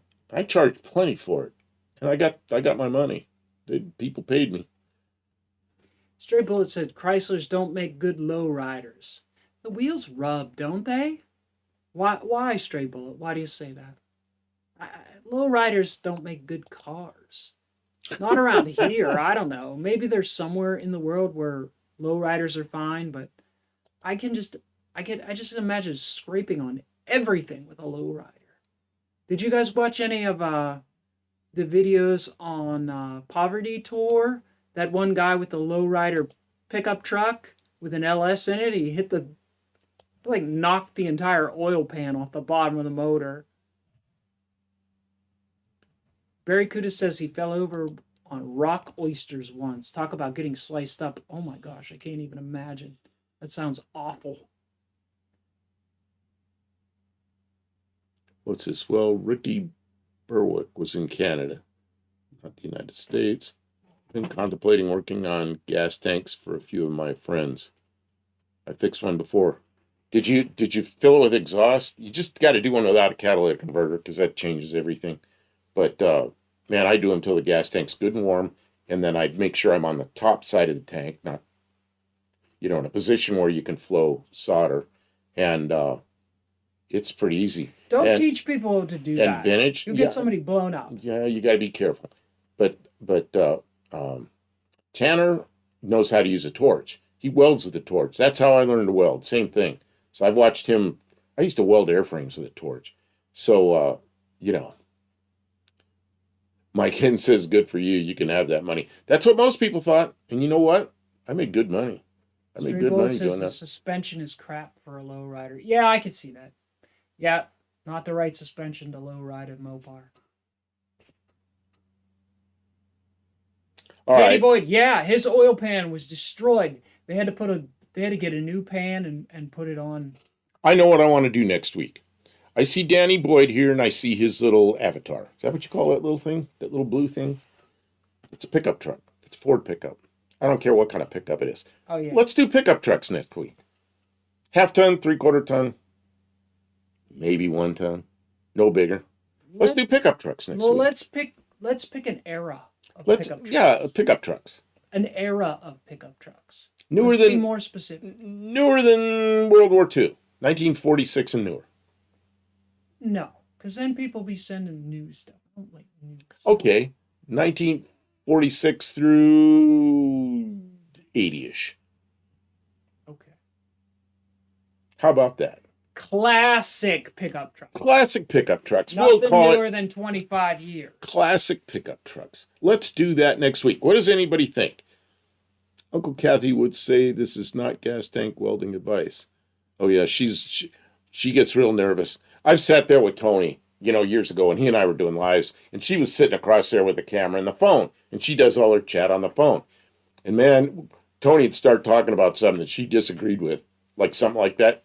And she just set the phone down. She's going like this and going like this and going like this. And Tony he's looking at her, and you don't even see in his face. He just keeps on rolling with what he's talking about. It's so funny. Man. Hey, what it's like. How you doing there, Jay? Man, Jay came in here. Jay, we're doing classic pickup trucks next week. And you know what? We should even extend it to something a little more than pickup trucks.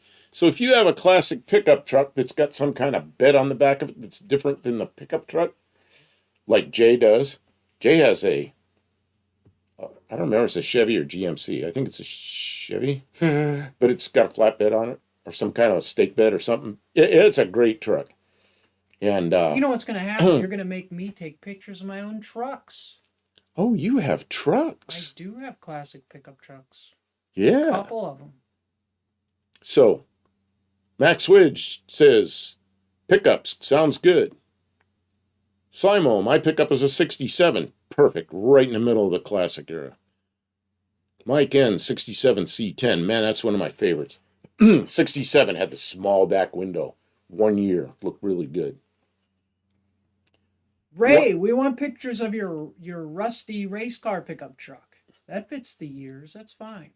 It's Oh, classic. and what it's like, this Jay says, state bred 52 Chevy, 3800 1 ton. It's a stake bed. Well, I said flatbed, but I guess, yeah, it's a stake bed.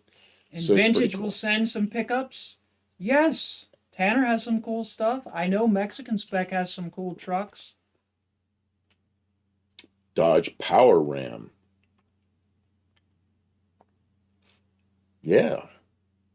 Okay, that's good. So I know what's going to happen now. Buddy Carfano, tomorrow I'm going to have like, Yeah, Ray, more than 25 years old. yeah, let's say that. 25 years old, that's 2000. I mean, that's, to me, that's pretty darn new. So, Yeah. Yeah, but that gives more people the opportunity to send in pictures of stuff that they currently own. Mexican specs, if you show like 15 trucks, the rest are all the same. Really? Well, try and impress us with Try your it. Yeah, well, variety. Mexican spec says he's not a truck expert because he'll know. Like if I show that car right up there, he knows that's a 1960 Mercury. He'll know that. If I show a 59 or a 61, he'll know the difference. And if I say it's something, he'll know it's different. But if I put a truck up there, he'll be like, it could be, unless it has side marker lights, and I think it's a 67, he'll go, nope, that's a 68. But otherwise, he's not as good with the trucks. So you got some studying to do, Mexican spec.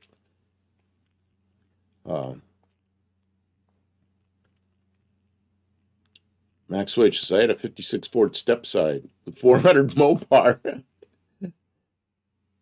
Yeah, that's pretty interesting. Vintage says, the newest thing I currently own is 49 years old. Really? Because mine's 48. Yeah, mine's, to me, a 78's a pretty new car, but it's 48 years old. I said, not a truck guy, not expert. He's putting words in your mouth. He does that. Kim Buff is putting words in my mouth again. Yeah, I gotta call him on it when he does it. When he does it, call him. Okay, Mexican spec. Apologize. I said, not a truck guy. Okay, you're not a truck guy, but I figured you're not much of an expert on trucks, but maybe you're not. Maybe you are. I don't know. Studying is not necessary. You should study. You should study. I study all the time. So, Man. Mexican spec, just off the top of your head, what's a quick way to tell a 65 Ford pickup from a 66 Ford pickup? He'll have to go look it up. No, he might know. He might know.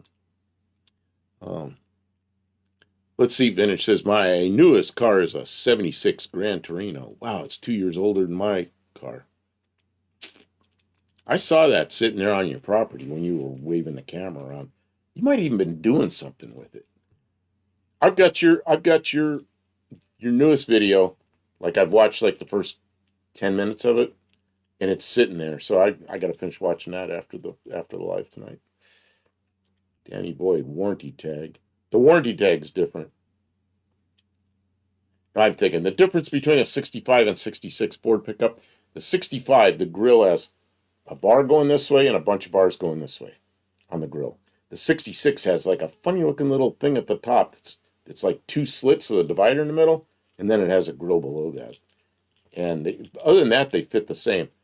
Now the twin I-beams on both of them. 65 was the first year for the twin I-beam. 64 had a solid axle. See, and those few years of trucks, I know them real well because they were around a lot. Stray Bullet, I'm an expert on Ford pickups. Well, good. Vintage says, both of those trucks have twin I-beams. Yep.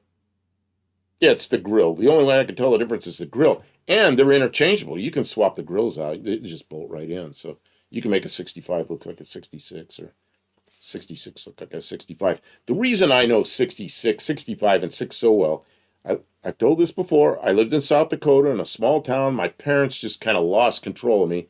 And I had a friend, and he and I walk all over town and go look at all the new cars.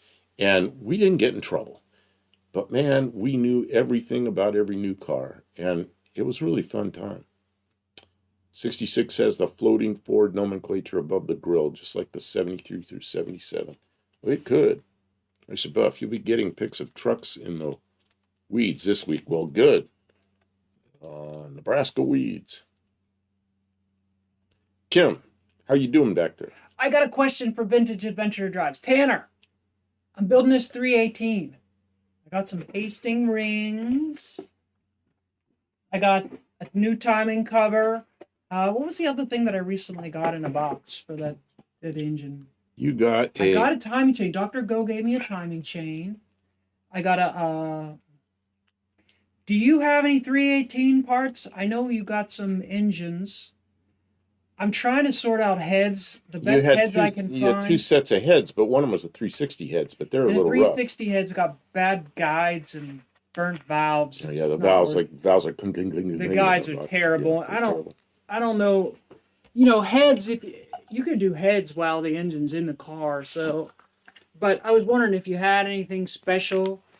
It's just garbage Silvolite style, like factory replacement pistons in it. I'm not real impressed with them, but I think I'm gonna put them back in. It's 30 over, so I got ring. We're gonna ring it. I don't know if I'm gonna put what else rod did you bearings get? in it. I think I need rod bearings. What else did you get? You got the front cover? Yeah. You got a really nice front cover. Oh, I got a gasket set, complete gasket set. Because I'll need a front and rear main seal. Yeah, Dougster was in here when we were talking about the Hastings rings. Yeah, I bought real live Hastings rings for my. They cost more. I mean, legitimately, but I was like, I'll buy something that I know is going to be good. They even come in the paper. Check this out. Yeah, you know what? Campo was and Barracuda's right. Hastings rings. That's a trusted old brand. You know what? You know what happens? Paper. Like they used to wrap. Remember when they used to wrap the hamburgers in paper? Delicious. Barracuda. You know what's good about Hastings rings? They always seat right away. You don't have to worry about it. They always seat. Maybe Uncle Tony has heads you could use. Nah. Man, he's given us so much stuff. I don't ever want to ask him for anything because he's just gifted us with things that. You know what? He's been a good guy. You know, we've done a few things for him, and then he always gives us like a cookie that we don't expect. You know. I was recently. See, I've been studying. I have been studying, and it turns out the LA engine, if you put AMC lifters in it for the oiling, you can then use Magnum cylinder heads. And the Magnum cylinder heads have bigger valves and closed combustion chambers. But they have a different rock arm assembly, but they will oil through the push rods. Piston rings would be decidedly less delicious. Oh, I love me some cast iron. That's why I've been using the grinder. You got more iron in that. More iron in your diet. So I might. Women need more iron in their diet. So maybe cast iron rings. I might seek out some cylinder heads from a 5.2 Magnum. The problem with that is then I won't be able to use the intake that I have because the intake bolts, instead of going in like this, they go like in like this with a Magnum. So I don't know. I might just stick with different. So I might just stick with the 318 heads I have. The guides are pretty good. The seats are good, except for one. There's one recessed valve. I don't know why one is reset, because it's not recessed. It's not even burned. It's just recessed. I don't really understand why that happened. Somebody ground it down too far. That engine's been apart and been rebuilt. It was a rebuild, yeah. Somebody, maybe it was bad, and they just, rather than putting a new seat in, they ground it down. They should have ground it properly. Don't complicate your life, Kim. I think you're right, Mexican Spec, because it's just a 318. If it had better pistons in it,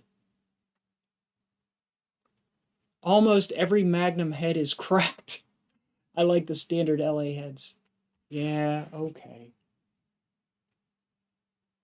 Okay, I wonder if Hastings makes I'll run it. engagement rings. I mean, I want more horsepower out of it, but I just can't just throw money at it. You guys threw a couple bucks at me. It helps. I didn't expect any money.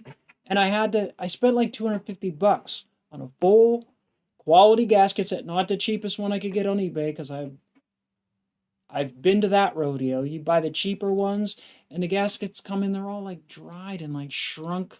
They've been on the shelves for 100 years.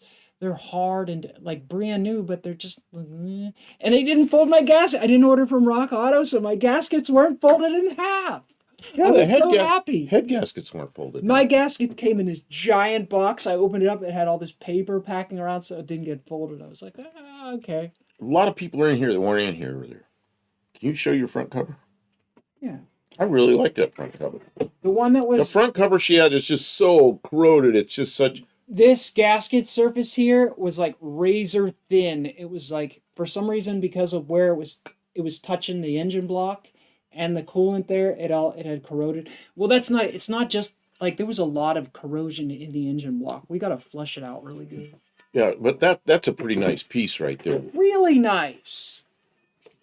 So, I don't know, $250 to do to make a fresh LA 318 sounds reasonable, right? Yeah. The engine will take a quick bottle brush hone. It doesn't need. It's been bored before, so the cylinders look pretty good. They're you can tell it has some miles on it, but not so much that there's a big ridge that I have to cut out or anything like that. So 30 over, it should seat the rings with just a quick hone. I put it to Uncle Tony. Crotch hatching so important considering it gets worn anyways. He says it's really only important if you have for the break-in period. Yeah, well, we've got new rings that I want to put in. Because the other ones are showing signs of wear, and I've got it all apart. It's like, I want to put decent rings in it. I can tell that the person who rebuilt it before did it on the cheap. Like, all the rods don't even match. They're like different brands of rods in it. A bad ground strap will cause the aluminum to corrode and pit like that. Because it's grounding through the coolant. You know those little pieces of wire that you get that were from the original sand castings? They're in the block sometimes you find them. They were all like in bits and pieces. They had been through the water pump and they were all log jammed in that one port on the passenger side, and it was all ate up with corrosion. Buddy Carnifaro says it should have come with a crank seal installed. She's got a new crank seal. I got one with my gasket kit, and it said in the advertisement that it didn't come with a crank seal. So the ones that did were more expensive, and I knew that the set that I was buying would have one. Anybody know what the big deal is with the anaerobic gasket sealer? Blue Grid is asking. Ooh, I don't know what anaerobic gasket sealer is. Max Wedge says, I took a Sawzall, cut the holes on the outside, and put big washers on the bolts, and it worked. What's he talking about? Not sure. Stray Bullet says, does anybody remember the Lowriders 1970 car shows? Yes. They had fur interiors with built-in bars and stuff, yeah. Big like pipe organs in the back on the back shelf. Yeah, I remember that stuff. I had a friend in the Air Force. He had a 64 Chevy. Went to see him in LA. And it's a 64 Chevy. And it's sitting right on the ground, you know. I said, how did you lower it? He goes, oh, I put bricks in the trunk. He had the whole trunk just full of bricks. It's like that's how he lowered the back end of that thing. It was sitting right on the ground. I'm like, oh my God. If you ever crash this thing, which is possible the way it probably handled, looked like you hit a building, you know. Hi, Wendy. Wendy is actually Wendy this time. Oh, this is Wendy. Okay. Yeah, I think we recently used some of that anaerobic gasket seal from metal to metal. Is that what that stuff was you got that was A sealer that was for metal to metal. Yeah, Did you it get came some? out of one of those old boxes of recovered stuff. Hmm. No gasket, just the sealer. Oh, that's what I tried to use on the skid loader. It did not seal it. I Well, got gaskets to replace it though. That's another thing on our list of Max things Wedge to says, do. Kim, I have heads you can have free.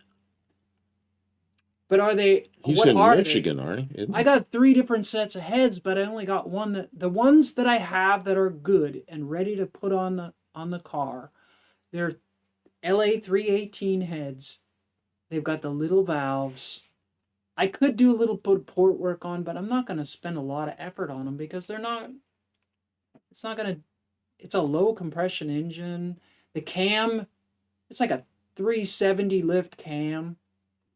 Stock stuff. It's all stock. It's just a stock rebuilt Yeah, engine that was 30 over.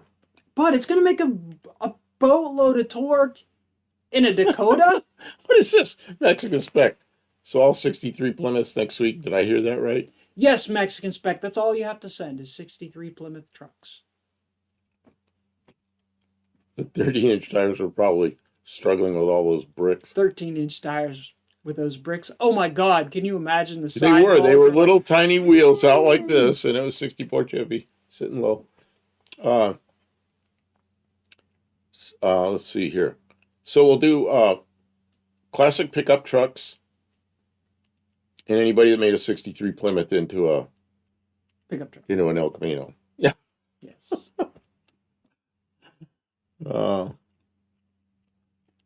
An old intake on a Magnum engine.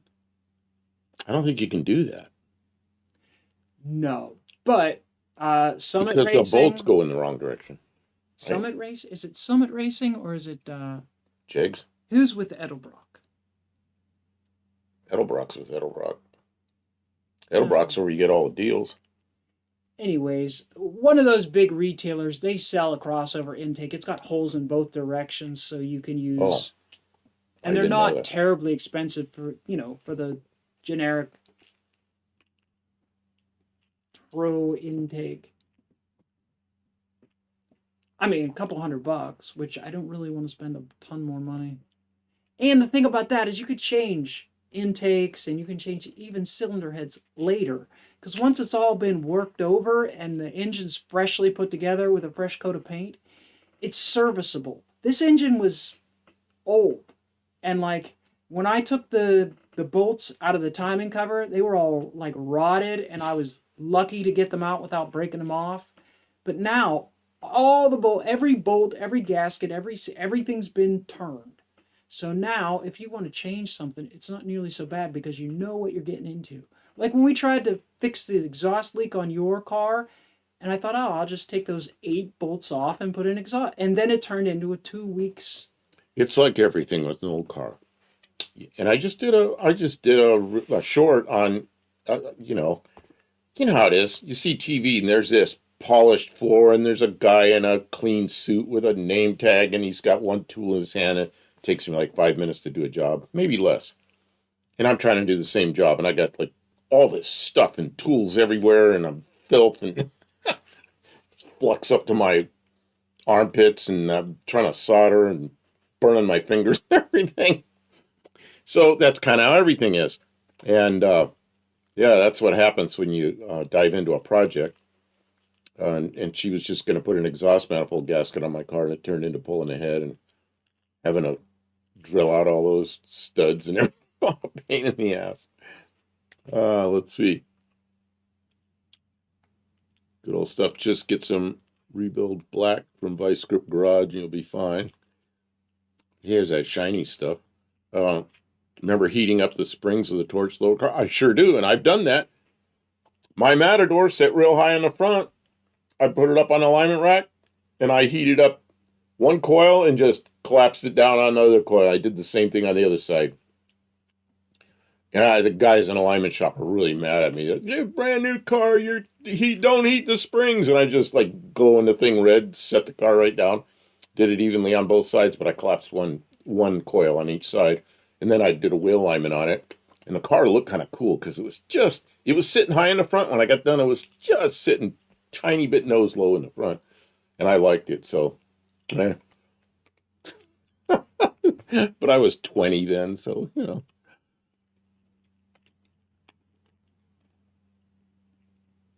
Racer says anaerobic is for machine surfaces, small gaps. Welcome back, Olive. I have to look to see the head, see what they are, and see back in the corner buried. I have a complete 360 free. Wow. I have a 360, but it's not on the stand getting built right now because it's a different thing. Mark Sauvé says hospitals in Jamaica have been wiped out.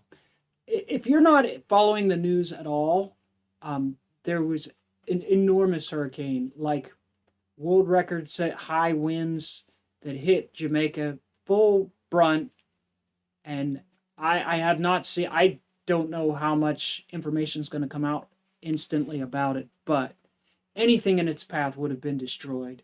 So if you do a thoughts and prayers kind of thing, the people of Jamaica right now surely need it. I don't know any details except that they just got hit with the worst storm anyone alive has ever seen.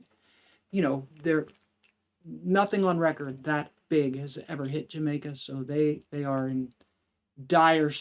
There's no way they could have been prepared. There's no way to evacuate all those people, and so I don't know. The United States won't send aid to Jamaica. Maybe there are churches and organizations in the United States. We usually send some aid. That will hopefully send some aid, medical aid, and Yep, everybody comes together when something like that happens. Let's hope they do. D-Man is here. Good evening. D-Man, you sent me an email. I will reply to the email. I didn't look at it till just before I came on, and I had a computer giving me trouble, so I didn't have time to respond. I will respond. And man, there goes my throat. I'm cough dropping it a lot. But I wanted to can I bring up what you had here in the email, or you want me just to wait? Let's see here. Somebody said, "Yeah, I need a wheel alignment." Yeah, I worked in a wheel alignment shop, kind of before I was in the Air Force and after I was in the Air Force. I worked at that wheel alignment shop, so I'd come home, they just let me have free run of the place. So yeah, I heated the springs. I did my own wheel alignment, got it set up the way I wanted it. Stray Bullet says, "Why won't we help Jamaica?" Oh, who knows if we will? It's just we usually do. We usually come through on things like that. I hope that there's aid. Oh. Wait a minute, Mexican spec. 1985. I think there's an error there. What is that? 185 mile? I don't know what that is, Mexican spec. Doesn't make that number doesn't seem right. Anaerobic sealer won't help Kim with our sending unit. I got a new timing cover. I don't know what you mean by sending unit, but I got a new timing cover. So that will be solved. That problem is resolved. Oh yeah, that was thin like a razor blade. That was never going to seal again. Yeah, no. Well, I mean, we could have probably tried to use some kind of epoxy, but what is this? Inside the engine. I know on that Slant 6 65 Dart of mine, when I set that heavy Y-block Ford in it, it didn't drop the front end any. You put a Y-block Ford in where there was a Slant 6? Yeah, you're as crazy as me. I put a Pontiac Iron Duke, and you know what? I had to lower that car afterwards. I lowered it right down to the stock height. The wheel alignment was perfect after I did that. Barracuda says, "What's happening in Jamaica? A huge hurricane came in and just tear everything up." Yeah, our government is shut down right now. Well, maybe they'll get the government going again. Let's see. Good thing I'm not a low rider kind of guy. Yeah, Mexican spec, 185 mile an hour winds. Yeah, that's too much. That's the thing, it tears airplanes apart. Man, I had an airplane that had a 150 mile an hour VNE. VNEs and never exceed speed. If you're going down and you got the throttle forward, and let's say it's an airplane that cruises along like a 120, and the VNE is 150, that means you never go over 150. I had some customer telling me one time, oh yeah, he had some big engine on it. He said, yeah, I fly at 160 miles an hour all the time. I said, don't do that. The VNE is 150. He goes, oh, the engineer. I'm the one that designed the airplane, you know. He goes, the engineers build some Safety tolerance. yeah, like a safety zone in there. He goes, it's okay, it's okay. I'm like, no, don't do that. Oh no, it's fine. Couldn't talk any sense into that guy. I think he lived through it. No, the airplane stayed together, but it's 185 mile an hour is fast. That's gonna tear shit up, man. The storm of the century is happening in Jamaica. Yep. Let's hope that it doesn't get worse. It was Cat 5, now a Cat 3. Well, yeah, that's because it slammed into Jamaica so hard that Jamaica absorbed two categories worth of energy out of the storm. The good news is that the storm is heading out to sea after it's done hitting Jamaica. Oh, and then so it's going to start winding up again. Yeah. Well, no. As it heads north out to sea, it'll lose a lot of strength because there's colder waters to the north. My phone's buzzing, but it didn't light up. Okay. Even though that Y block is heavier, it sets back behind the axle instead of in front of it like the Slant 6 does. Oh, yeah. What size Y block do you use? Man, I was a Y block guy. That was my first thing I did was I had old Fords with Y blocks. Speaking of engine swaps and front end height, it surprised me that the Mess 10 set higher with the V8. Oh, the Mess. Really? Why would it sit higher with it? That doesn't make any sense at all. Stray bullet. I had a Piper Tomahawk going around 150 one time. Tomahawks had a problem. I don't even want to get into that. That was I could tell a whole story on Tomahawks. The one I never flew a Tomahawk, but the one I wanted to fly that was very similar was what was the little beach craft that looked like a Tomahawk? Beach Skipper. I always wanted to fly a Skipper, but never did. Granddad's Junk. Good day, guys. Good day. How you doing? Oh, it says the Gulf of Mexico is still hot, so it may re-intensify. Barros is a 312. I had a few of those, but most of my 312s and stuff were worn out. I did one 292 that was, what was it, 50 over? What's a 312? 50 over? It comes out to 300 cubic inches. It's basically a 312 with a 292 stroke. It's just a good old engine. You know. D-Man says he made an infomercial, but he didn't cry like Sally Struthers. You should have cried. The crying, it's nobody likes to see Sally Struthers there he is. Cry. I made an infomercial to just give 65 cents a day, give Buff a dual horn set. I don't know what he's talking about there, but he said he ordered me a dual horn set. He sent me an email, and I got to send him my address. Yeah, Stray Bullet says Skipper. Yep. He really wanted horns, though. I was trying to fix that one. I threw it in the trash because it was junk. And the one that's on his car goes, boop. Sounds terrible. Oh, that, on a Fairmont, you get steering wheel and then you go, oops, my hand doesn't show. You push in on the turn signal, go, but you stick it in and it stay in, and the horn keep going, and I'd have to pull it back out. Last night I shot a bunch of lube down in there and got it so it releases now, so at least it doesn't keep going. The Skipper had better tail and more wing ribs. Yeah, what happened with the Tomahawk was they designed the airplane and then they made changes there's a whole process. I know this process well. There's a type certificate and then the production certificate and all that. Well, the production people made changes. There were engineering changes on the Piper, and they made mistakes. And so some of the original engineering didn't make it onto production. Yeah, there were some problems. The Skipper, that didn't happen on it. Skipper was a pretty good airplane, but I just never got to fly one. I pulled apart a 312 one time. was a fascinating engine. I wish I'd been able to put it back together. The worst thing on the 312, the Y blocks, is the lifters go in from the bottom. So you got to pull the cam out to get the lifters in because the hole isn't big enough to go in from the top. So that's kind of a pain in the ass. Other than that, I didn't have any problem with the Y blocks. They were all right. They're all solid lifters, and you have to adjust the lifters with the engine running, So I don't know. I didn't have problems with them. Some people did. Mostly they had problems because they didn't change the oil often enough. My Lincoln horns did the same thing. It's a Ford thing. I don't know where I don't know. 40-year-old vehicle thing, but I could be wrong. I don't know. I don't know where that horn came from. What was that horn off of? I don't know. Barracuda. I knew of a World War II New Zealand Air Force pilot that put his Corsair into a vertical dive for fun. 700 miles an hour? Yeah, I don't think so.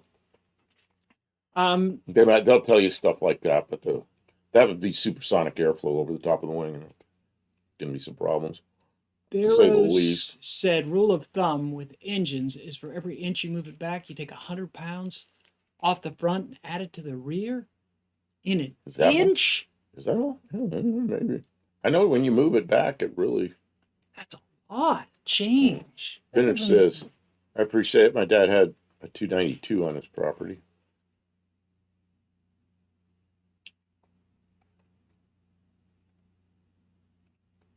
Yeah, I remember that commercial. The Indian crying over the trash thrown on the ground. Why is this here? I don't know. I didn't put that there. Click out of it. Just get off the side or up above or something. Click out of it. Won't go away. Yeah. You just, I don't know. Why won't it go away? We got some kind of a cover thing.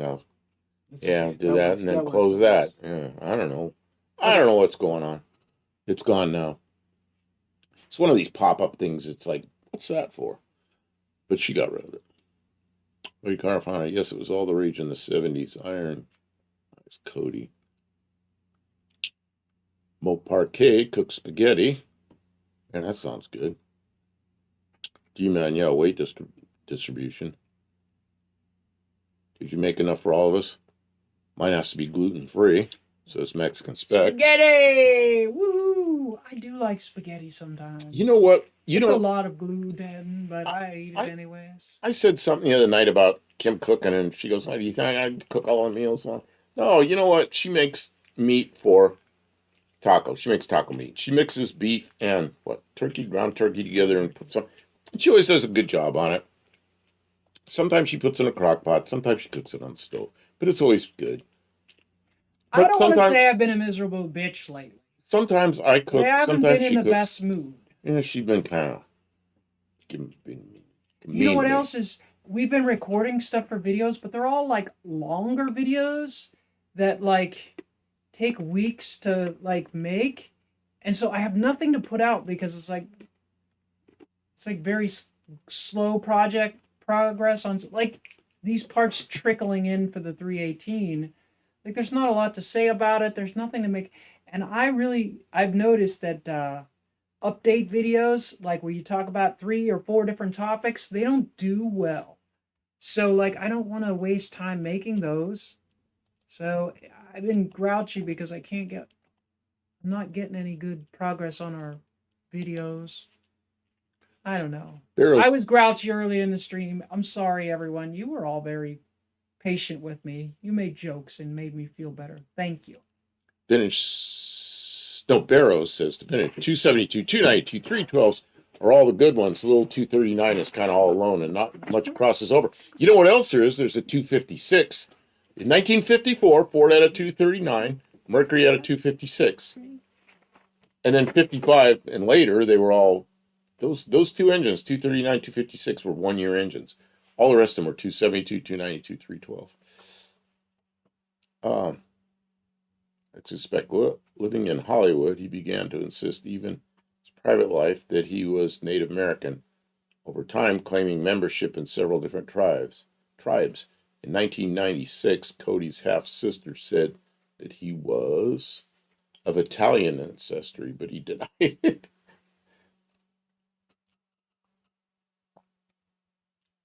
I could say I'm Native American because I was born in America. I'm not European. I'm not accepted as a European, but there are people that are going to think I'm European. Just nobody. Uh, Maybe I'm thinking of his sister then. Yeah, I don't know. Kim cooks videos. I did some little cooking videos. Oh, oh, excuse me. I did some little cooking videos with shorts, but they didn't do real well. I got comments though. I cooked some. What did I cook? Put some egg and shrimp and something in a frying pan, stirred it up. Hello, Faith. Welcome in. Kim dances with rings. She was earlier. What were you dancing with earlier? I think you were dancing with rings. Yeah.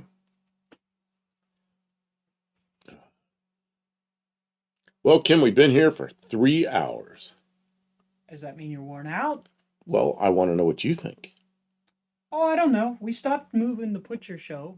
Yeah, I know. I thought that was a pretty good one up there because it's Dick Dastardly's. Is that Dick Dastardly's car? Is that a classic car or is that just trash? That looks like in the shape of a car. It needs some work still. It needs a quarter panel put up. But look at the inner wheel well, and look at the rest of it. Rotten. It must have been in an accident or something. It's all good stuff. Well, you see some rust down there in the rocker underneath the door. Not a lot. But you know, it's coming along. You know, it's pretty good. That'll be a good car. It's a desirable model. Yeah, it is. Pretty car found. But if I seen your cooking video, boiled thermostat. Oh yeah, we did that too. We boiled a thermostat. Does anybody remember when I did the video of me boiling the transmission fluid for the Bronco II? I fixed that Bronco II transmission finally, recently. If you guys didn't see during one of those streams that we do in the shop, I got this Bronco II. It shifts into second gear. You know, since I fixed that Bronco II, I have not touched it. I drove it over beside the garage and parked it. I have not started it since. I knew that it shifted, and now I'm done with it. What is wrong with me? I should be having fun, but I don't even feel like it. I'm just like, I guess I'll work on a 318 now. Like, I don't know when I'm ever going to stop. When were you boiling the oily business on the stove? Wasn't that when I was in Oregon? Yeah. I was in Oregon. Boy, the whole house That's stunk. 2 years ago. That was a stupid I came home and she'd been cooking transmission fluid on the stove. Skip's Garage commercial. D-Man, you get 2 points for enduring advertising. Sorry about that. Wendy, I was in a bitch over the weekend. I was fighting with my washer. I was trying to fix it, and it was kicking my butt. I started crying. Dawn's like, Wendy, just walk away. I couldn't get it back either. Yeah, I get really upset sometimes, and Kim will get irritated with me because I'm starting to irritate. My irritation starts spreading, and that's bad. Tonight, I could have gotten really mad, and you know what? You know what I did? I said, you know what? I'm not going to get mad about this. I'm just going to deal with it. Yeah. And because it's something that, if I make a mistake, it doesn't make me mad. I make the same mistake twice, man, I get really mad at myself. And it's a mistake I've made. Probably make it about once a month. I went, took a shower. 9 hours! I'm sorry, Wendy. I finished my shower. Open comes the shower curtain. I reach for my towel. Not there. Because I carry it in every time. I carry it out every time. I don't like to leave it in the bathroom. That's what makes him mad. And then he was streaking through the house. So did I get angry? Mad? You never even knew about it. Because I didn't this time. I held it back and went, yeah, I made this mistake before, but I'm not going to get mad. That's what you do when you get mad. Yeah, so I had to stand there and kind of dry, and then Mexican Spec says I rent a machine for a week, once a month, for $11. I let them fix the broken ones. Oh, you go to laundromat. Yeah. It's nice to have one in your house that you could just throw the laundry in whenever you feel like it. You don't have to go anywhere. I used to work in a laundromat. I understand though, Wendy, like there's times when like, I don't want to have to fix this. I don't want to have to fight this. I just want somebody else to, but I can't afford to pay somebody. So I have to get through it. So it doesn't matter what it costs, what it takes it just becomes stressful. Like ah, I used to work in a positive vibrations. That's it, D man. I used to work in a That's what laundromat. we need around here. Man, I'll wait. Mexican spec likes the driving, not the fixing so much. See, that's all I really want to do They is bring the fix all the machine to your junk. house. They bring it to your house? This is a Mexican thing. This sounds like good service. See, I used to work in a laundromat, and the deal was there was a Russian guy owned the laundromat, and I was trying to learn more Russian. So I used to go and clean the place all up and did it 5 nights a week. The other 2 nights a week, he'd do it, and I'd go in there and he'd teach me Russian. So that was the deal. He didn't pay me anything. He taught me Russian. But I learned a lot about laundromats. And what I learned is there's some real a-holes out there. Like the dryer's got holes all in the drum. So I come in there one night and somebody had taken like a bag of, God, I don't know, big sinker nails and dumped them in there. And they were all in those holes and all bent over. So then it took hours and hours and hours to get those nails out of there. There were other things people did that were just things like that, sabotage. And I learned about that. But anyway, I worked in a laundromat. Pretty interesting. And I learned a lot of Russian there. Go Do Stuff says live stream doing your laundry. You'll make money. Go live stream doing laundry. It is less actually, but I give the driver $30 tip, which is probably, is that 30s or 30 pesos? Because see, they use this, I don't know what that is. Barrows, LOL, the car started my channel, the 39 Chevy sedan. I've never drove. Pulled it out of the shop and into the backyard, but never on the street. There's a lot of lint cleaning in the laundromat business. Yeah. The main thing I used to do is go in there and just try to get all the machines clean, there's all kinds of lint and crap all over the place. You clean that all up, wipe all the surfaces off, mop the floor. That was a normal thing. But then there was the odd stuff, like somebody throwing nails in a dryer or something. Yeah, 30 peso, that's what I thought. 30 peso tip. Man, Mexico seems it's a lot like the U.S. was like 40 years ago with the auto repair shops. And I kind of miss that, the local people that give good service. It's a pretty good thing. So, Kim, what do you want to do? It sounds like you want to be done. Well, we're usually if we're 2.5 hours into it, you've had enough. Yeah. But I feel like you had enough when we started, but now you have flourished into somebody. I was struggling to be ready. You're flourished into somebody in a good mood. I appreciate you guys. You guys all helped me out of a funk I was in. I was really in a funk. I was all like, mad about the world because it's hard. I could tell you were sitting there and you couldn't It's get hard. it. You guys come in, everybody's cool, and I know you guys are stressed too. Life is tough sometimes, but it helps when you have friends. It helps to have people to talk about, and it helps to have a little bit of escape. We don't talk about politics too much here and stuff like that. We talk about old cars, and yeah, it's just old cars, but it's something that we all kind of like and gives us some time away from all that stress. It gives us something to focus on other than the annoying laundry machine that Wendy fit. Congratulations, Wendy. Everybody tell Wendy congratulations. She stuck with it for 9 hours and fixed her thing. And otherwise, it's good that we get to share those wins, and Mexican spec. Look at this. 200 pesos. The guy brings the machine, sets it up, and then after a week disconnects it and takes it away. It would be about 10,000 pesos for a decent machine. Man. Yeah, but then how soon before you need it again? You got to have a lot of clothes then. He said once a month he gets it for a week. Do you remember? Wait a minute. The rate right now is $18.45 per dollar. Oh, okay. Street Bullet, do you remember the Helms trucks? Helms. Yeah, what were those? What I remember was the Jewel T trucks and the... Thanks for being here, Tanner. Good night. There was another one I used to remember. Can't think what it is off the top of my head. Jewel T trucks used to come around, and my mother always bought stuff off that. The milkman, of course, in the morning would bring the milk, and you could buy ice cream and lots of other stuff. But 3 mornings out of the week, he'd show up and deliver the milk. And God, what else? Good night, Ray. Ray's popping out as well. Yeah, that was another truck. Okay, so next week, classic pickup trucks. Classic pickup trucks. And let's get out of here.